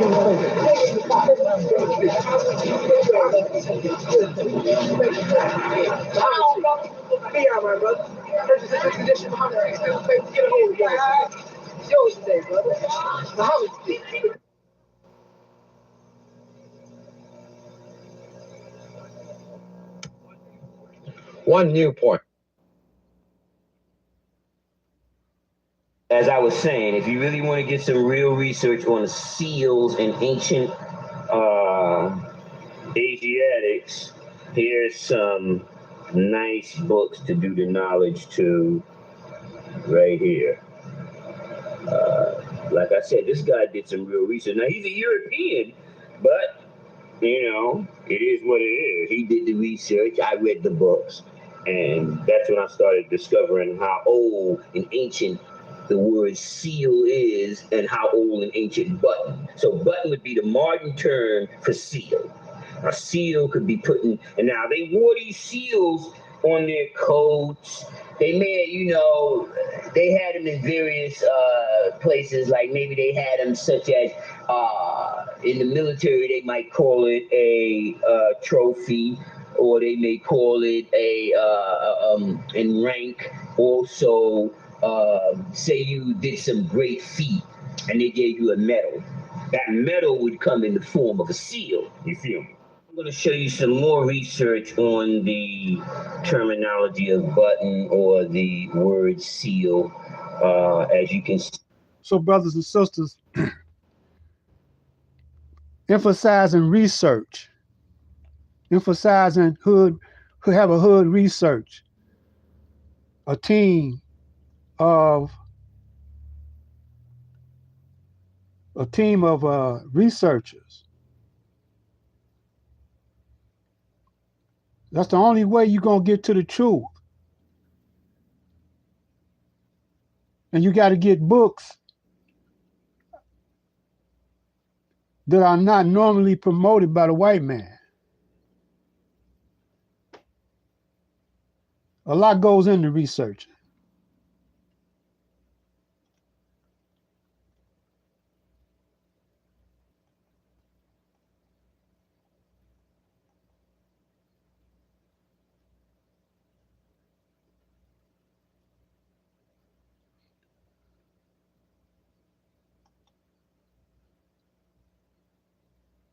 Let us move on to our next questioner at the microphone over there. Mr. Welcome to America, Mr. Mandela. I'm Ken Edelman. Those of us who share your struggle for human rights and against apartheid have been somewhat disappointed by the models of human rights that you have held up since being released in jail. You've met over the last 6 months 3 times with Yasser Arafat, who you have praised. You have told Gaddafi that you share the view and applaud him on his record of human rights and his drive for freedom and peace around the world. And you have praised Fidel Castro as a leader of human rights and said that Cuba was one of the countries that's head and shoulders above all other countries in human rights, despite the fact that documents of the United Nations and elsewhere show that Cuba is one of the worst. I was just wondering, are these your models of leaders of human rights? And if so, would you want a Gaddafi or an Arafat? Now he got his nerve. Look what's happening over in Palestine. Look what Israel doing. They the worst I ever seen. Or Castro to be a future president of South Africa? One of the mistakes which some political analysts make is to think that their enemies should be our enemies.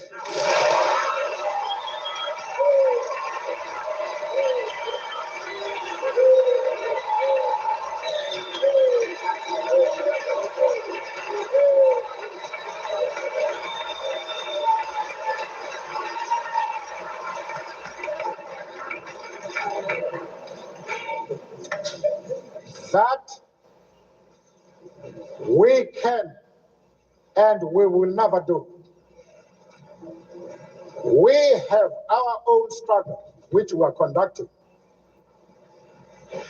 We are grateful to the world for supporting our struggle. But nevertheless, we are an independent organization with its own policy. And the attitude of every country towards our attitude towards any country is determined by the attitude of that country to our struggle.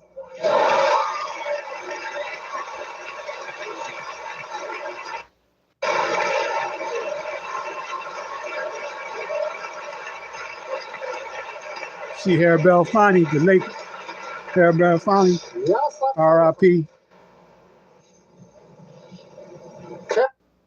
Gaddafi, Fidel Castro support our struggle to the hilt.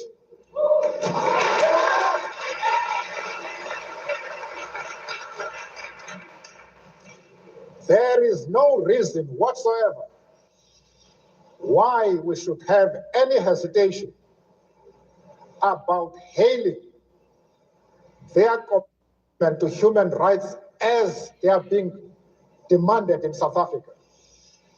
Our attitude is based solely on the fact that they fully support the anti-apartheid struggle. Whole lot of boule in the crowd. They do not support it only in rhetoric. They are placing resources at our disposal for us to win the struggle.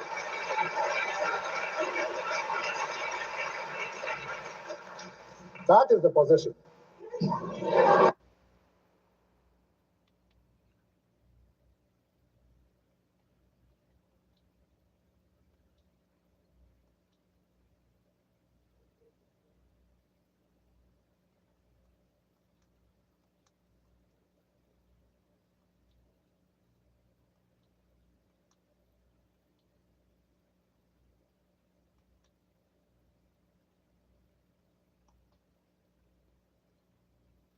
favorite part of being black. I love it. Being black, 25 minutes late. Well, I know a lot of people want to know, who the hell is Steve Coakley? Who are you, Steve? Well, Richard, I'm R.A., brother R.A. One, I'm pleased to be here with you, to have this opportunity. Thank you for coming. To share this information. I've come a long way to Boston to share a specific type of information which makes people request my presence. I'm here known as a brother who names the names or pinpoints or identifies specifically the people who are at the bottom of one of the most dangerous cancers known to humankind, white supremacy. Part of, over the course of our existence as a race of people, we have been suffering from a cancer where we have misapplied the medicine or the remedy. Part of our lack of effective response has been our inability to pinpoint specifically and what type of infectious cancer it is and whom it is specifically that perpetrates it. Define and destroy. And we haven't been able to do that. And Brother Steve is just another victim in a pool of people who have been disrespected and lied to, had their land taken, had their parents and children raped and miseducated and slaughtered and hung and held in jails. I'm just another victim who have risen up on behalf of the millions of downtrodden. We're about to enjoy a Thanksgiving coming here in late November, where we give honor to the stealing of this country. I'm just another victim in a pile of people who have been disrespected by this cancer called white supremacy. So that's who you are. Just another victim. Just another victim. Okay. Not just another brother, but another victim. Whom, this case, happens to be a brother. I think over the course of this evening, we're going to talk about them Kennedy boys. We're here in Massachusetts. Hey, obviously the New World Order is coming and Kennedy name wasn't on it. They jammed the brother, they jammed the other brother, and they eliminated the third brother from power. This is no game, this white supremacy. It has even destroyed other white people. That's a heavy statement. So white supremacy destroys other white people too? Yes, because there are a specific group of whites who in fact play a lineage or a breeding or a genealogical connection where the families perpetrate the leadership by mere birth. And this inherited right of leadership, not the president, not the senator, not the congressman, not the newspaper publisher. These are the people who compel those people to toe the line on behalf of the core of negativity. What Brother Coakley specializes in is identifying the forces behind the forces. Many campuses I lecture at around the country, little students come up, especially the white students, say, well, is this a black thing, this anti-white supremacy program? I said, well, you know, I said, who did you like? He said, I like Ronald Reagan. I said, well, they shot him in the belly. And they shot him in the belly. His wife was so afraid she turned to the horoscope woman to get a concession about, a consensus about how she would run his schedule. P-Rock, some people call him Perot, ran for president. He was winning the election in August. He was the front-running candidate. All of a sudden, he gets right out of the race, R.A., jumps up in the stands, takes a seat. Bush and Clinton run past him, starting to turn for home. He jumps back out the stands, gets back in the race, and when he comes back in, they say, why did you leave? He said, because they threatened to kill my daughter. And he's a $3 billion rich white man. So as we spend our time being black tonight, those other little weak white children who cannot trace their lineage to Prince Charles or Lady Di need to hope that the drift that blows along the Black Revolution frees their little white naked butts too. Hotep. Okay, I said we're coming to you live. This show is going to be, I'm going to say whatever the fuck I want to say because it's my motherfucking show. Now, I want to get right into, you said something about miseducation. Let's deal with that. Miseducation, what are your thoughts, your feelings? What about the white teachers teaching the young black males? Example, I've lectured at UCLA, University of Kansas, Northwestern, Howard University, Hampton University, University of Chicago, University of Illinois, University of Minnesota. In each of these schools, and thousands more, I asked some basic questions. I said, how many students in here taking economics? I was at Syracuse University 2 weeks ago. How many students take economics? 20 or 30 students stand up. I said, would you tell me who runs the Paris Club? They look at each other. Paris Club, what is that? They shrug their shoulders. They have no idea what the Paris Club is. I said, well, let's see. Who runs the World Bank? They all look at each other. World Bank, not too far away in downstate New York, just a little train ride. One of the most powerful financial institutions on the New World Order. No knowledge of who ran the World Bank. Who runs the International Monetary Fund? No knowledge of who runs the International Monetary Fund. And I said, well, if you're in economics and you don't know the engineers, the ultimate authorities in the wave of the flow of money, how in the hell can you learn something about the science of economics if you don't know power, which compels economics, education, and other institutions, and including religion, which we'll talk a little bit about later. And so what I come to understand is that education has been really about control.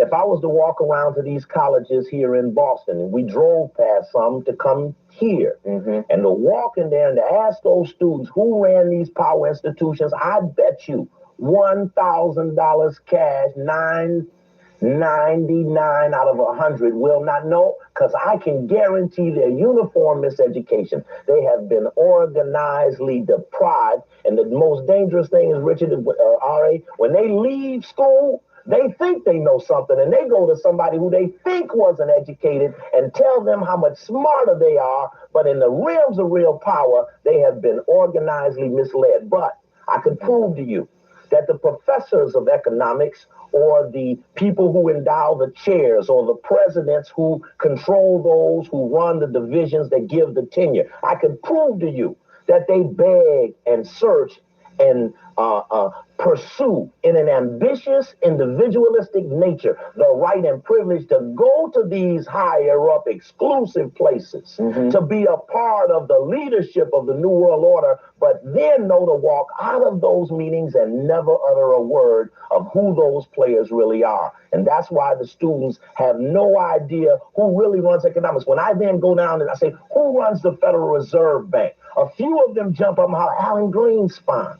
Or like you have a Boston Federal Reserve. How many people know the 12 board members of the Federal Reserve in this region? What is their relationship? What bank boards do they sit on? What insurance company boards do they sit on? What major industrial corporations do they sit on? And if you go to the Federal Reserve Bank, you'll know what the little dummy mayor does. Because from there comes a sub-level of instruction where the people who work those Federal Reserve banks carry out the responsibility of the private owners of the financial banking system. And in the New World Order, they busted the local banking white guy, the little savings and loan guy. They busted his butt, collapsed the industry, paid him off with $400 billion, telling the people they got no money for education, no money for health care. $400 billion to bust the banks, to go global with the banks. Because in the New World Order, education, starting in 1975, had to be decreased to lower the aspirations of the people. R.A., I went to college for free. I went to college for free because I came in a generation after the riots of the 60s, when the institutions of Harvard were taken over by students with guns. They took over the administration buildings at Harvard, and when they did, they found at Harvard there were secret meetings of the Council on Foreign Relations being held on the campus of Harvard. You can find this in a good book written by two ex-CIA officers called Victor Marchetti and Marx. They wrote a book called The CIA and the Cult of Intelligence, and in there are the transcripts of a meeting where Richard Bissell spoke to the professors and the authorities at Harvard, an exclusive off-the-record meeting of the Council on Foreign Relations explaining the entire covert action program of the CIA. And in that dialogue, he explained how leadership exchange programs and educational exchange programs on the surface looking like educational and cultural exchange were actually CIA eyes and ears operations where they were really feeling out personalities and assessing potential future leadership. That is a fact. And one of the things that they hate about my dialogue is that is so well documented with good white sources. Because when Brother Steve comes, they say, oh, a lot of yak, but then he quotes that good white source, and they go, yeah, impeccable sources there, yes. That was my next question. Where do you get your information from? I think that's a valid question. You said you're everyday people, right? You just another regular guy. Just a regular guy. So I'm a regular guy. Where can I go to become as conscious as you are? Here's a good start. This is out now. Every regular guy should have one of these. This is the, somebody ought to pick it up. I want to see it on the camera. If I have to hold it up, I'm going to hold it up until I can get it. You got to give me some focus. Because we want these people to be understood. This is the Forbes 400. Every regular guy could buy this for $5 at the newsstand. It profiles the 400 richest people in America. Everybody should want to know who these people are. That's why the people are abused so readily, is that they cannot equate wealth with domination. Do you understand, Richard, that 0.1% of the population, excuse me, R.A., that 0.1% of the population controls 72% of the wealth? That means that 99.9% of the people got to split 28% of the wealth, which is that's where crime comes in. The 99% of the people got to fight over 28 pieces of food. Can 99 people eat 28 pieces of food while 0.1 person eats 72 pieces of food? That's what's wrong in America. 0.1% of the population controls 72% of the wealth in America. Just in America? That's just in America. Wealth in other countries like Europe, dominated by the Rothschild family, Australia and Africa, dominated by the Oppenheimer family, could show examples similar to those where there are few families that control huge volumes of wealth, and through their wealth, they perpetrate their ideas. For example, say in America, we had the Rockefeller family. I just left State University of New York at Stony Brook. I say, what about the Rockefellers? Don't nobody know nothing about them, right? He had exploited the state for 500 years. He has foundations. He has Exxon, Mobil Oil, Amoco, Standard Oil. I mean, that's Amoco is Standard Oil of Indiana now. Atlantic Richfield. He has the Rockefeller Foundation, the Ford Foundation. He then has Chase Manhattan, interlock with Citicorp, interlock with Morgan. And we just keep spilling down this interlocking relationship. But when you look in the book, Rockefeller pretends like he has only $1 billion. Then you see P-Rot has $3 billion. You would think that P-Rot with $3 billion has more influence than Rockefeller at $1 billion, but the very, very rich downplay their wealth so that Rockefeller will only want to look like $1 billion. Then there's a little footnote that says all oil wealth, in other words, untapped oil fields, untapped gold mines are not counted in wealth. Therefore, a potential oil owner could be 10 times as rich, not counting unprocessed oil. And then they know how much oil is there when they buy the plot of land. So we're talking about the ability to underestimate wealth to hide who's in power. Let's play a little game tonight. Let's pretend like we Dorothy, Toto, the Scarecrow, the Tin Man, and the She-Wolf, whoever the hell that was, going on Yellow Brick Road. And let's pretend like we going to find the wizard, because somebody been fucking up ours. And we need to get to the bottom of this. Now let's head on through the OEO Boys and the Wicked Witch of the West and these other things that we'll follow on the road. Okay, I just want to ask, okay, so you get your information from general sources. I mean, you could go to the library. There's no profound, no secret documents, everything. Everything is publicly available.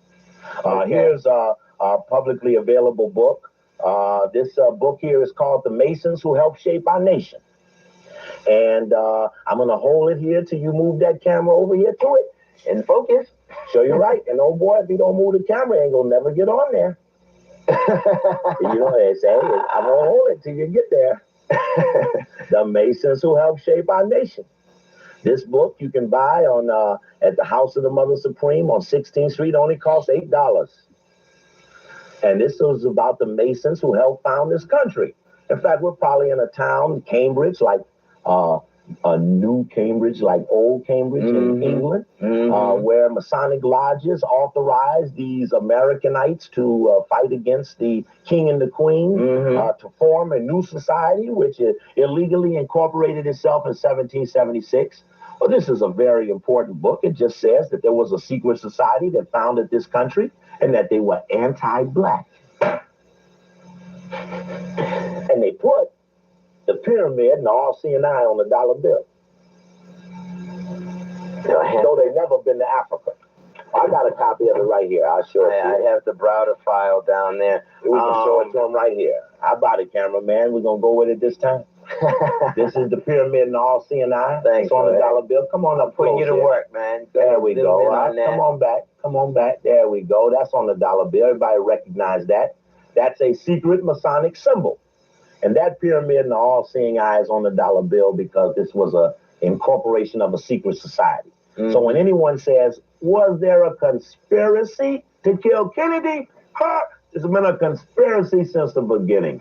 I mean, now I only saw one of William Cooper's tapes. I take it you've read Behold the Pale Horse. I have read all forms of literature about who is in power from the right wing to the left wing to, like what you have here, the annual report of the Council on Foreign Relations itself. This is the cornerstone of the secret society in America, housed right in New York on 58 East 68th Street. There's a chapter of it right here in Boston with its sister group, the Foreign Policy Association. You know, I made some calls and I couldn't get any information on the Boston chapter. Oh, we'll find them before we leave town.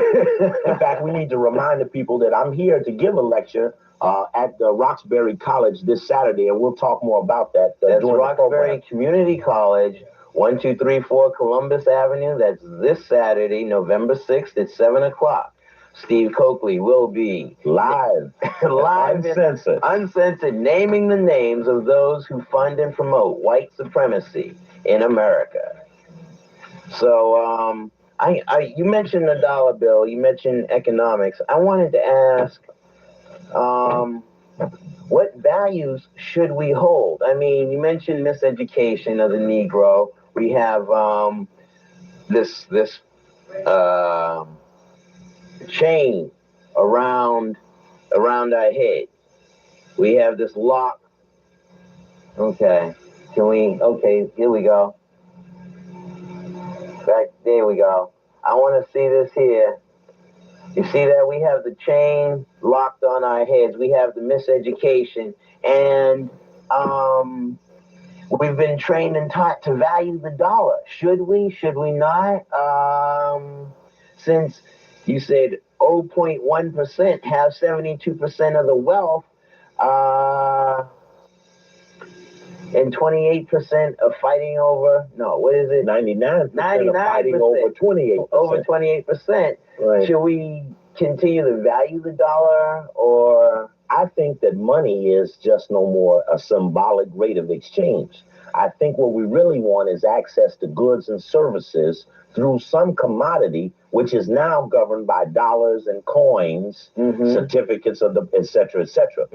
Money is no more than a symbolic rate of exchange. You and I could barter goods and services without using money. I think what we want to stop within our community is the perpetration of illegitimate, disrespectful activity for the love or use or gathering of money.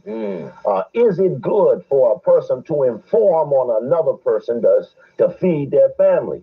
and in some cases, under the gun, misinform on a person, which in fact would jeopardize their life, safety, or ability to provide or protect their family. What we want within our society, do we want people to take money in a pulpit to allege to fight a devil, but timidly every day after Sunday be afraid of the beast that roams the planet disguised as a politician, a businessman, an insurance agent, a banker, etc.? When would we not want the value of money to disagree with our overall goal of trying to remove the impediment of white supremacy? And we, as a group of people, I tried to suggest to people that part of why blacks have such high cancer rates, high blood pressure, high kidney failure, high prostate cancer is because they take shit from white people. The eating of shit from white people will make anybody sick. And have to show up at 8 o'clock to work, eat lunch when they say eat lunch, stay late when they ain't finished with you yet, come in on your off day, stay home on Columbus Day, though you don't believe in it, with pay. These things compel a person to breed cells within their body that just self-destruct. And I suggest to our people that we have to get out of the compelling thought that if we don't work for a white person, we won't make it or lack money. And I suggest, as I've gone all over the country and found out didn't nobody know anything about the World Bank, I tell these college students that if you just leave college right now, I was in Syracuse, they pay $23,000 a year tuition. By the time a student leaves, he $92,000 in debt, right? They go out to get a job at $12,000 a year. They'd have to work 5 years and give up every dollar of their salary only to pay the principal on that loan. So the suggestion is that if they knew enough about their own people, they can step up and master information about the World Bank. Go down to 19th Street in Washington, D.C. and pick up the report, study the books, study the influences, follow the names in the who's who in America, leading to Standard & Poor's interlocking directors, over to Moody's Book of Industrial Corporations. Go through these books and find patterns of names and people or webs of power groups, and then come and explain those things to your people so that they can, in effect, make an impact on themselves. I go all over the country. I go all these African study groups. We love Africa. We love Africa. I say, well, who run the World Bank? Don't nobody know. I said, well, if y'all talk to an African lately, they will tell you that the World Bank and the IMF are forcing their country into structured solutions that are taking away their ability to run their own economies by compelling high wages, low wages on high prices, and floating their currencies in a way that they strangle their own people. But those institutions are in the middle of the black community in Washington, D.C., and nobody in Washington even knows who runs these institutions. And when I go around the country, ain't nobody even told the people. Now, what does that mean? I don't care what the white people do. But if we don't start making our black newspapers, our black television, and the access to the television that we have, start to breed and discuss things of critical importance to us, the naming of the names, and quit these vague things. The white man, the Jewish man, the Pope did it, name them, break it down to which white man, which black man helped the white man suppress the black people. We're even going to talk about the black male secret society, the Boule. This is what it looks like here. This is one of their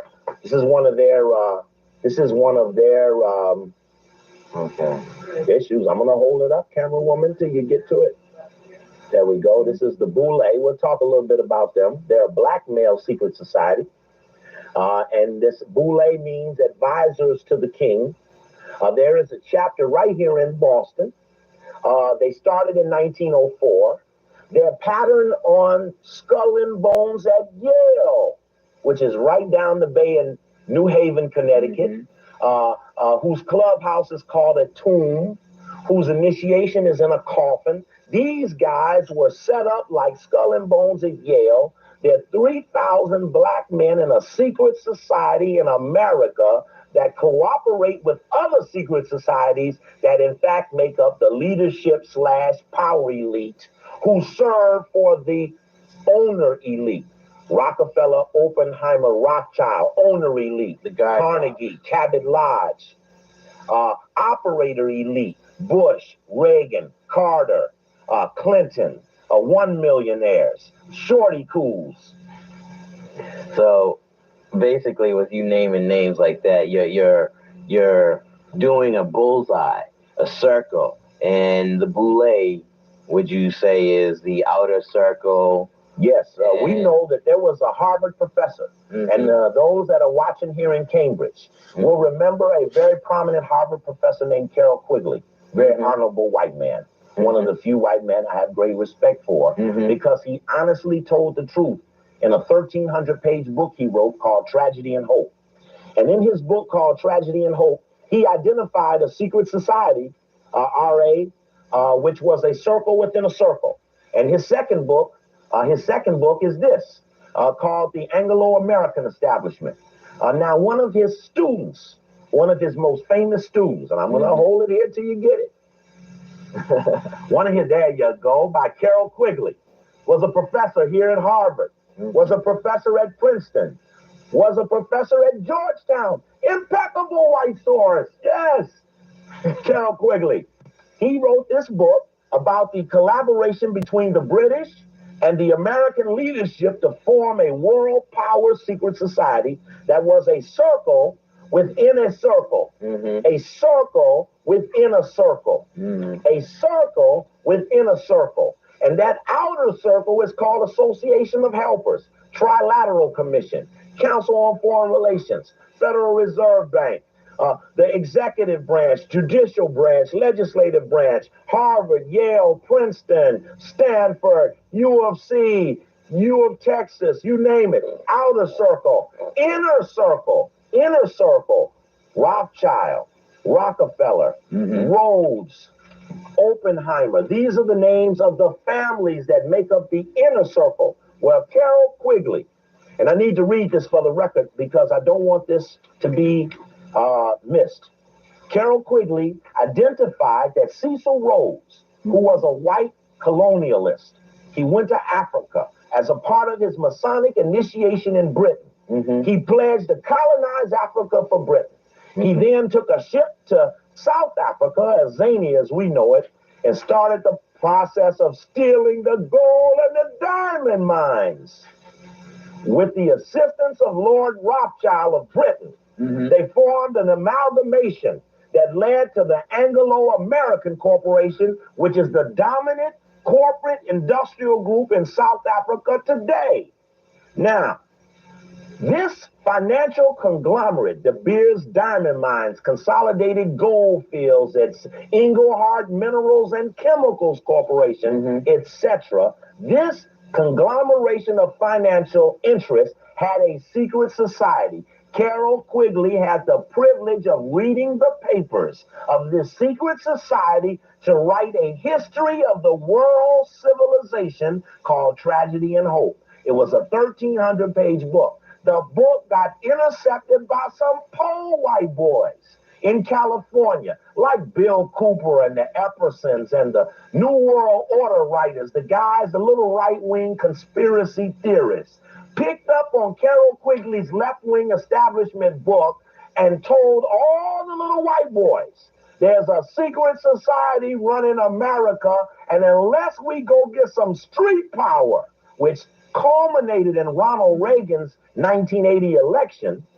that this street power then resulted in the co-government of Reagan and Bush. But Carroll Quigley most prominently said that the Rhodes Scholarship Program, which was the money left, and that's important, they should show that book cover.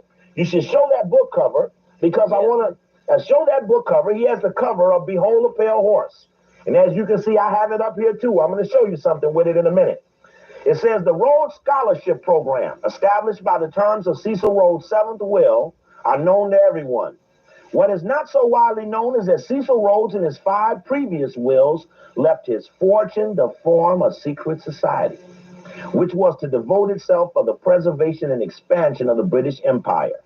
And what does not seem to be known to anyone is that this secret society, created by Cecil Rhodes and his principal trustees, continues to exist to this day. To be sure, this secret society is not a childish thing like the Ku Klux Klan. It does not have any secret robes, secret hand clasps, or secret passwords. It does not need any of these since its members know each other intimately. It has no oaths of secrecy nor any formal procedure of initiation. It exists, it holds secret meetings over which the senior members preside. Cecil Rhodes, Lord Milner, Lord Selborne, Sir Patrick Duncan, Field Marshal Jan Smuts, Lord Lothian, Lord Brand are a series of men who carried on the tradition to protect the money that Cecil Rhodes left to perpetrate his leadership, culminating in Rhodes Scholar Bill Clinton becoming President of the United States, which simultaneously compelled Oxford University to fly the American flag because finally Cecil Rhodes' legacy had come home and America was brought back under British domination through the use of the secret society. And remember, P-Rock was forced out the race, so it was Clinton or nobody, even though we know he slept with that woman for 12 years. He a hoe. Yes, he's a hoe. Now, you showed that book. Now look at this. That book was called Behold a Pale Horse. And he showed the cover. Now, we'll wait on this one because this is very important. He showed the cover, Behold a Pale Horse by Cooper, which was a biblical foretelling that when the pale horse came, so would come death and famine. It's in the last chapter of the Bible called Revolution. Some people call it Revelation, but if you bring revelation, you will have revolution. But come back to the picture. Come back. I wasn't through with it yet. Come on, I'm gonna wait on you.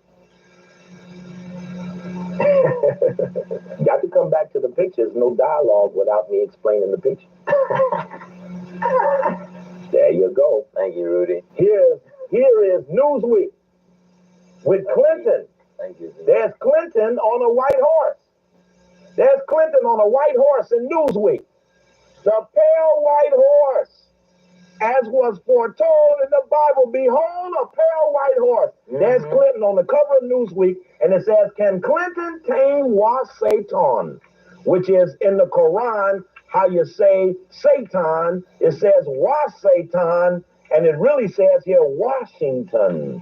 Can Clinton tame Satan? And look at the black dragons at his feet. I think I'm the one on the left over there, because I'm definitely against this white colonial activity. And symbolically, I suggest to the people that this is no accident. This is a Newsweek magazine, November 30th, 1992, and the cover of Behold a Pale Horse, pulling upon the biblical prophecy that there would come one riding on a pale horse who would bring with him death and famine and would control a fourth part of the earth and would allude to the rise of the Antichrist, or the core of negativity, which I perceive is like the Wizard of Oz. And I also believe, Brother Rock, that me and you and some of the people that are going to get together at Roxbury College this weekend have a God-given privilege to search out this beast and at the appropriate moment slay it to free the people, all of the people, most of which sought to serve it rather than destroy it. You showed the cover there, and it had Clinton's face on the horse. Now, the chapter, as William uses to open his book, and look, and behold, a pale horse, and his name that sat upon him was Death, and hell followed with him, and the power was given unto them over the fourth part of the earth, to kill with sword, with hunger, and with the beasts of the earth. This is written in the Holy Bible, Book of Revolution. That's right. Chapter 6, verse 8. All right? So, well, would you say that's a good segue into Christianity and dealing with that? since we only have 55 minutes left. Well, the question of religion, I think, is a very important one. How does religion fit in this discussion of the beast or the core of negativity? One will look at us and wonder, what really are we doing on the air here in Cambridge, Massachusetts, in a predominantly white community, talking about things that most people are afraid to discuss, even privately or in their homes. Parents deny their children. Children are misled and misunderstood. Watch parents do things they know they don't really want to do for money. And here you and I are on this show, free and honorable enough to stand up and declare that we're going to stand up against evil. But there are other people who pledge on a religious level that they are the fighters of evil. The only problem is that I perceive that the Rockefellers, the DuPonts, the Astors, the Stalin Stalls, all the Cabot Lodges never worry about being attacked by a mere preacher or a church alliance, because in most cases, like with the National Council of Churches, it is a Rockefeller creation. And any religion that went to this government and filed papers for the right to be not-for-profit don't know anything about God, because God's soldiers need no declaration with no mere government official to prove they are operating on behalf of the righteous forces. And we will know who. Someone says, brother, are you a Muslim? Are you a Christian? Are you a Buddhist? What are you? I'm a person of principle and values who seeks to see the right thing happen for the most amount of people in as fair and as compassionate a way, but with no tolerance for illegitimacy, negativity, or the abuse of another person for one's own personal advantages. Therefore, I am with no religion that went to Caesar to get the right to be not-for-profit, not to pay taxes, and not to be a part of other things, easements that the government gives them, never to fuck with the government.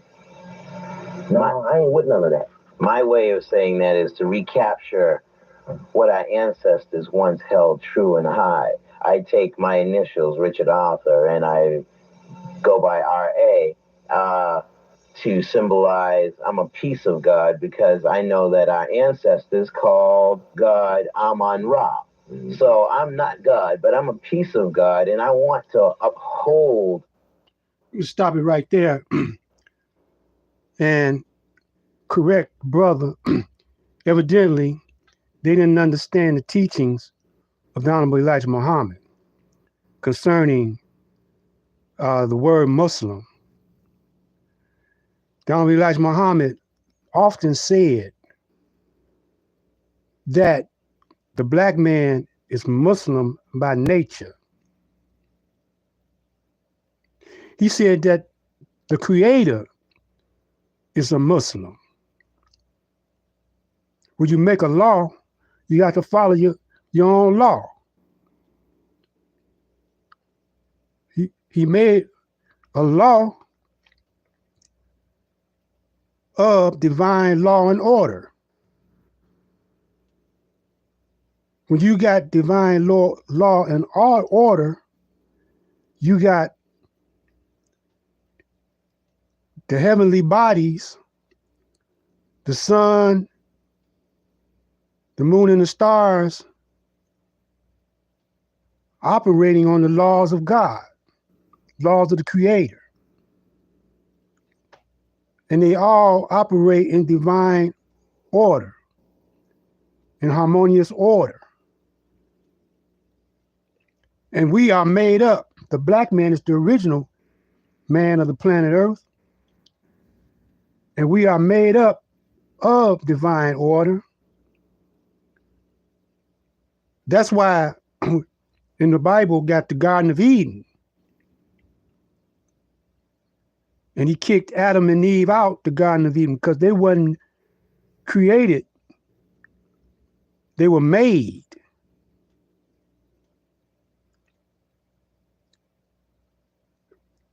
By us. They come from us.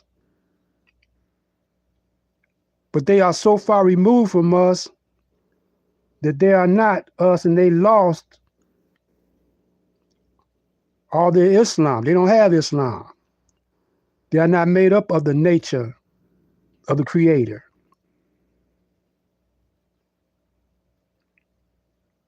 But they can be Muslims by faith. But we are Muslims by nature. Because all Muslim mean is one who follows the will of the Most High God. And what I'm showing you in my videos, then I go to the Bible, show you in the Bible the reason why the white man, which is the Jew, which is the caveman, before he was the caveman, he was in the Garden of Eden with us, Allah. And Allah ain't no spirit. Allah's a man like me and you. But he's the supreme man, the supreme being. Allah kicked him out the Garden of Eden because of his behavior.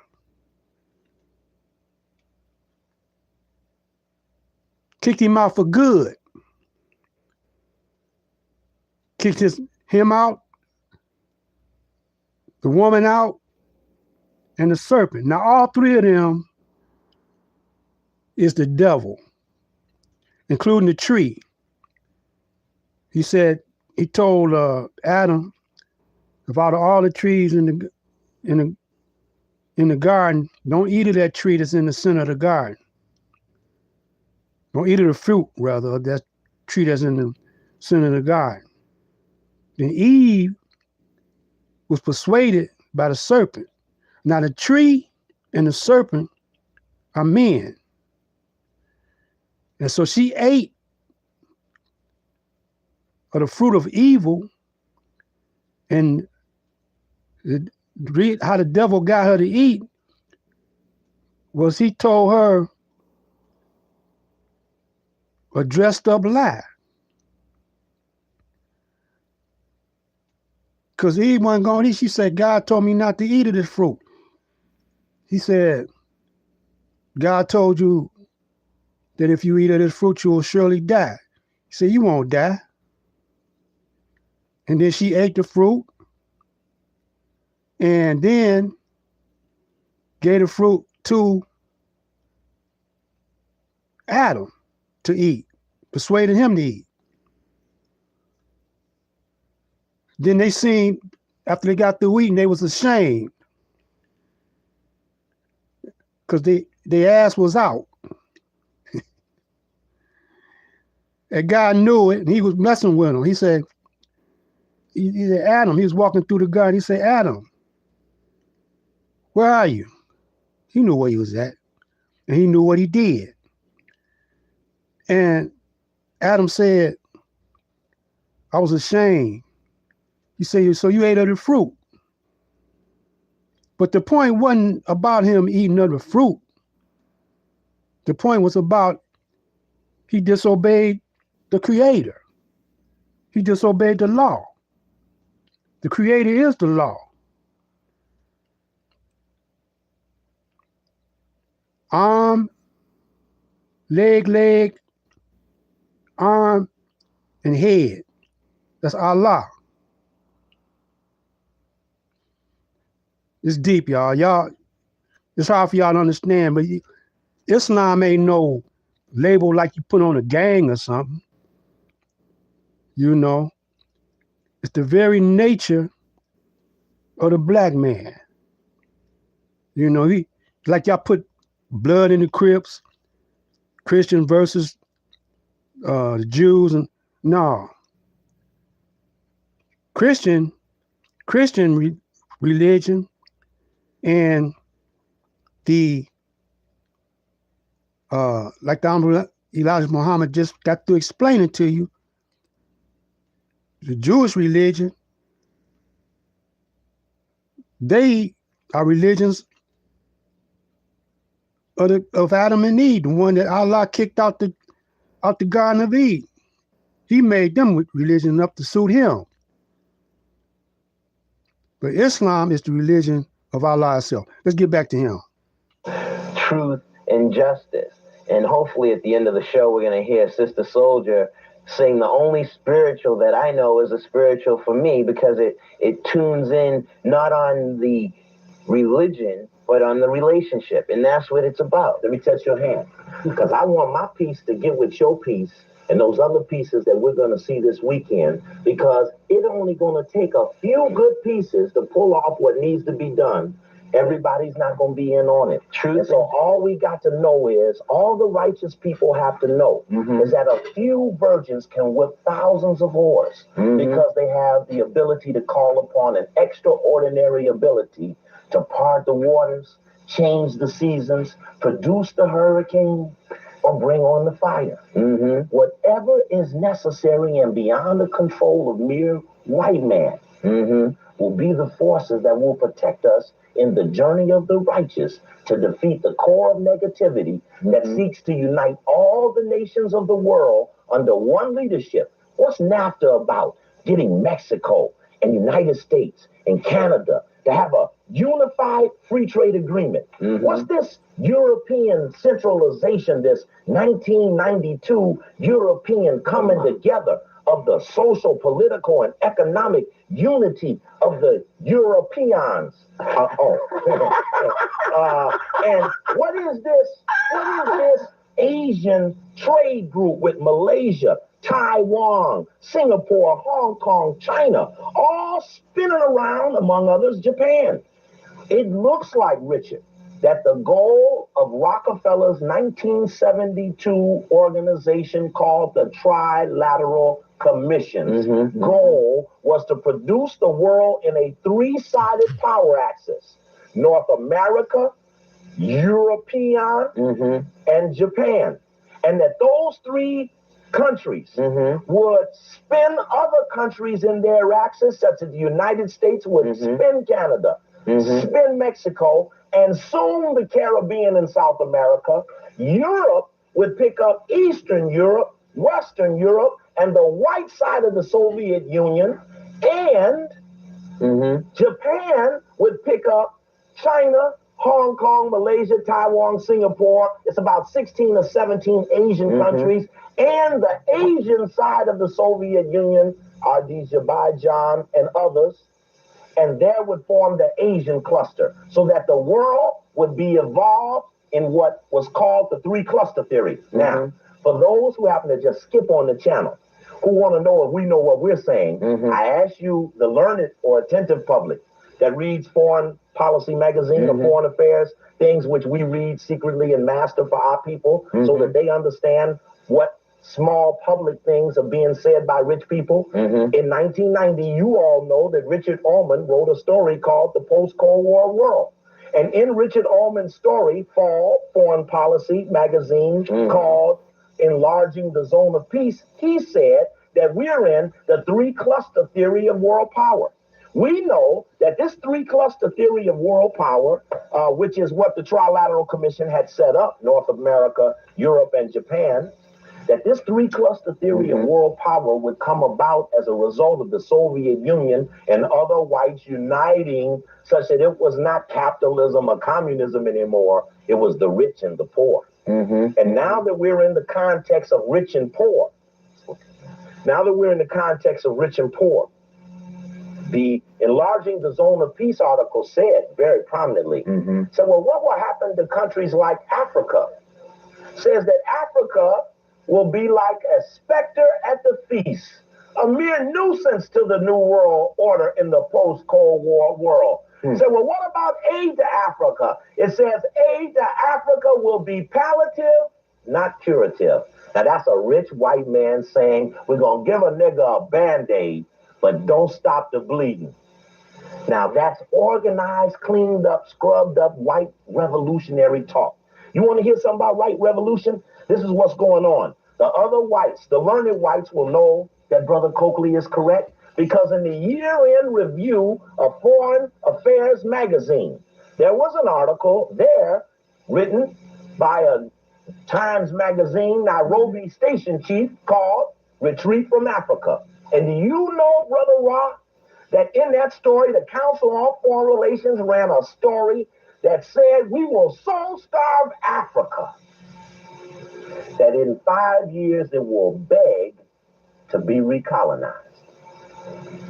We will so starve Africa that in 5 years it will beg to be recolonized. Now, if you go to the board of directors of the Council on Foreign Relations and you look up and you see Rockefeller and Warren Christopher and Clifton Wartime and Bobby Eamon. Now, y'all whites know I know y'all names because y'all know y'all don't even discuss these names. Bobby Eamon, ex-deputy director of CIA, Warren Christopher, now Secretary of State, Cyrus Vance, Anthony Lake.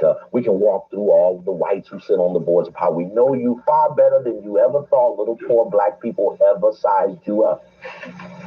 And I say to you, we know you far better than you ever imagined. But that ain't the point. We're really not even talking to you tonight because you know these things, you helped write them. But now that the Council on Foreign Relations has said we will colonize Africa, now the New York Times runs the story, colonialism is back and not a moment too soon. And do you know, Brother Rod, that this story says that the only way out of Africa's starving, going down dilemmas is that they will have to be recolonized and accept our leadership for terms of 25 to 50 years. It says, what country will we first take over and put in trusteeship? Somalia. What is Somalia about? It's about the recolonization of Africa. This is the New York Times, which bought the Boston Globe. Now, many whites know Brother Coakley. Look up Brother Coakley.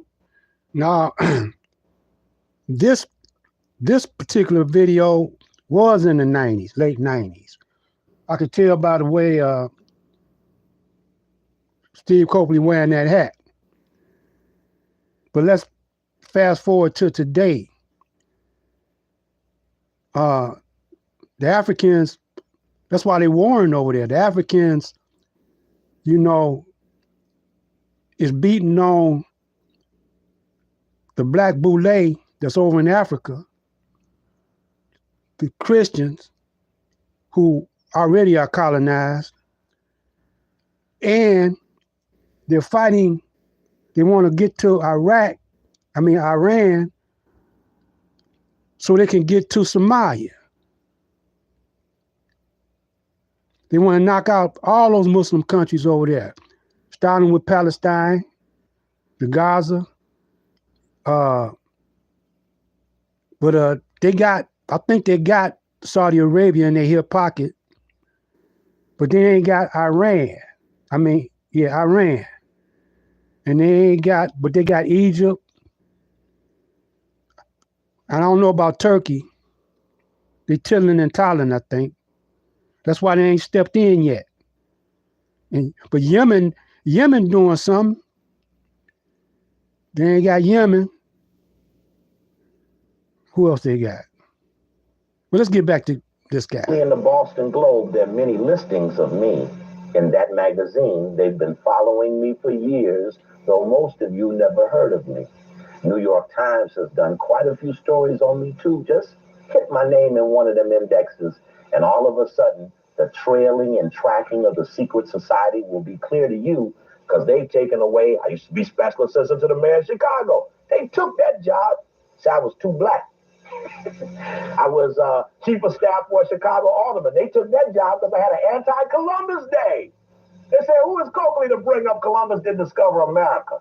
I had a big anti-Columbus day, 500 people out there blocking up the parade and stuff. So I had to lose my job because the black woman I worked for didn't want to disrespect an Italian who was doing a colonial celebration. And I've been an anti-colonialist because I know how we will unite people of color all over the world. It will be an anti-colonial movement because who colonized us is all we have in common. Who colonized Australia? Who colonized South Africa? Who colonized Nairobi, Kenya, Nigeria? Anyway, the New York Times then benevolently puts the big white hand coming out of the sky, big white hand with little bitty black hands trying to reach up for salvation. Now, you think I'm going to sit back and bite my tongue and take it easy on rich white people when whites can openly advocate the recolonizing of my homeland? No. The time is near. Some people are scared of white people. Some people have never lived their life like they believe that if they did the right thing, the right thing would happen to them. This is where the spiritual context has to come into the fighting of the wizard. Dorothy, Toto, the Tin Man, the Scarecrow, and them, the Lion, they didn't whip the Wizard of Oz because they overpowered him.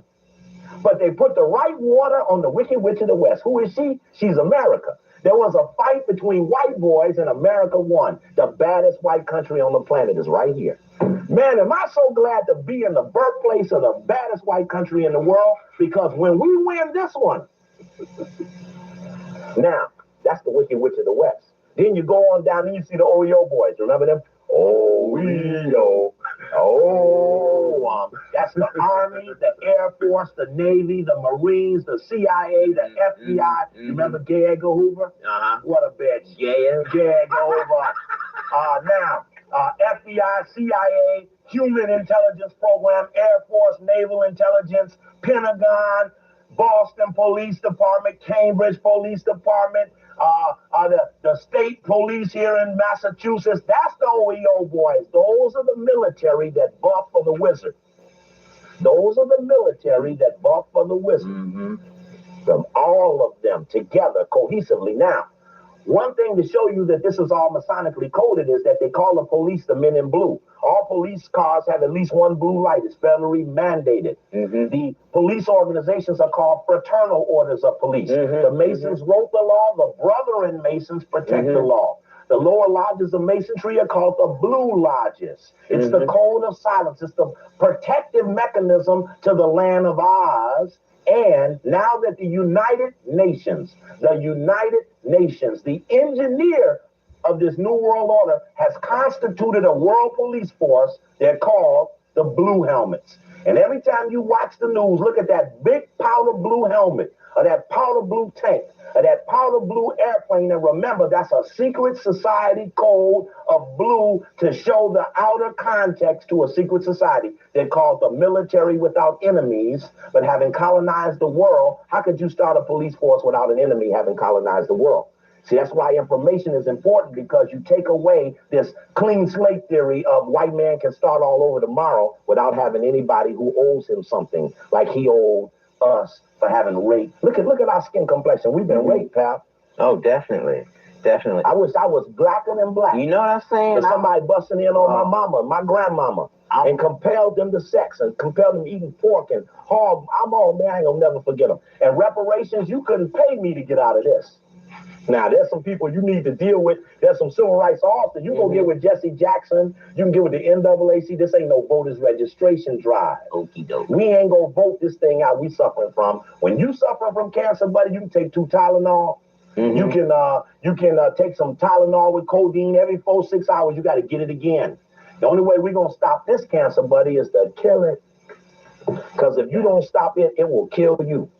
That's the way cancer works. Exactly. See, I found cancer in your breast. She's like, oh boy, I gotta cut it off. Let's put a bookmark there, Steve. And when we come back, I want to begin with the maps. I want to show the disparities on the maps again, as I have on quite a few shows. But I want to get your insight on what you see between the maps. And but right now, we're going to turn to the BBB. So I'd like for you to run. Go get your pen, because I have some important information coming up on the Being Black Bulletin. And give Steve a little rest on the voice and suck out some water. Oh, I'm just one. How many hours we on? 2-3 more hours? We got 40 minutes left. So go ahead. Every night for a week, there'd be revolution in 10 days. I would do it too, because I have the energy and I don't give But up. you gotta go back to work tomorrow, so I just kidding. I'm a professional temp. Say it right. No, I do what I want to do. You're a regular brother. Hey, exactly. Do what I want to do. But you got your pen now? All right, here we go. Begin the BBB.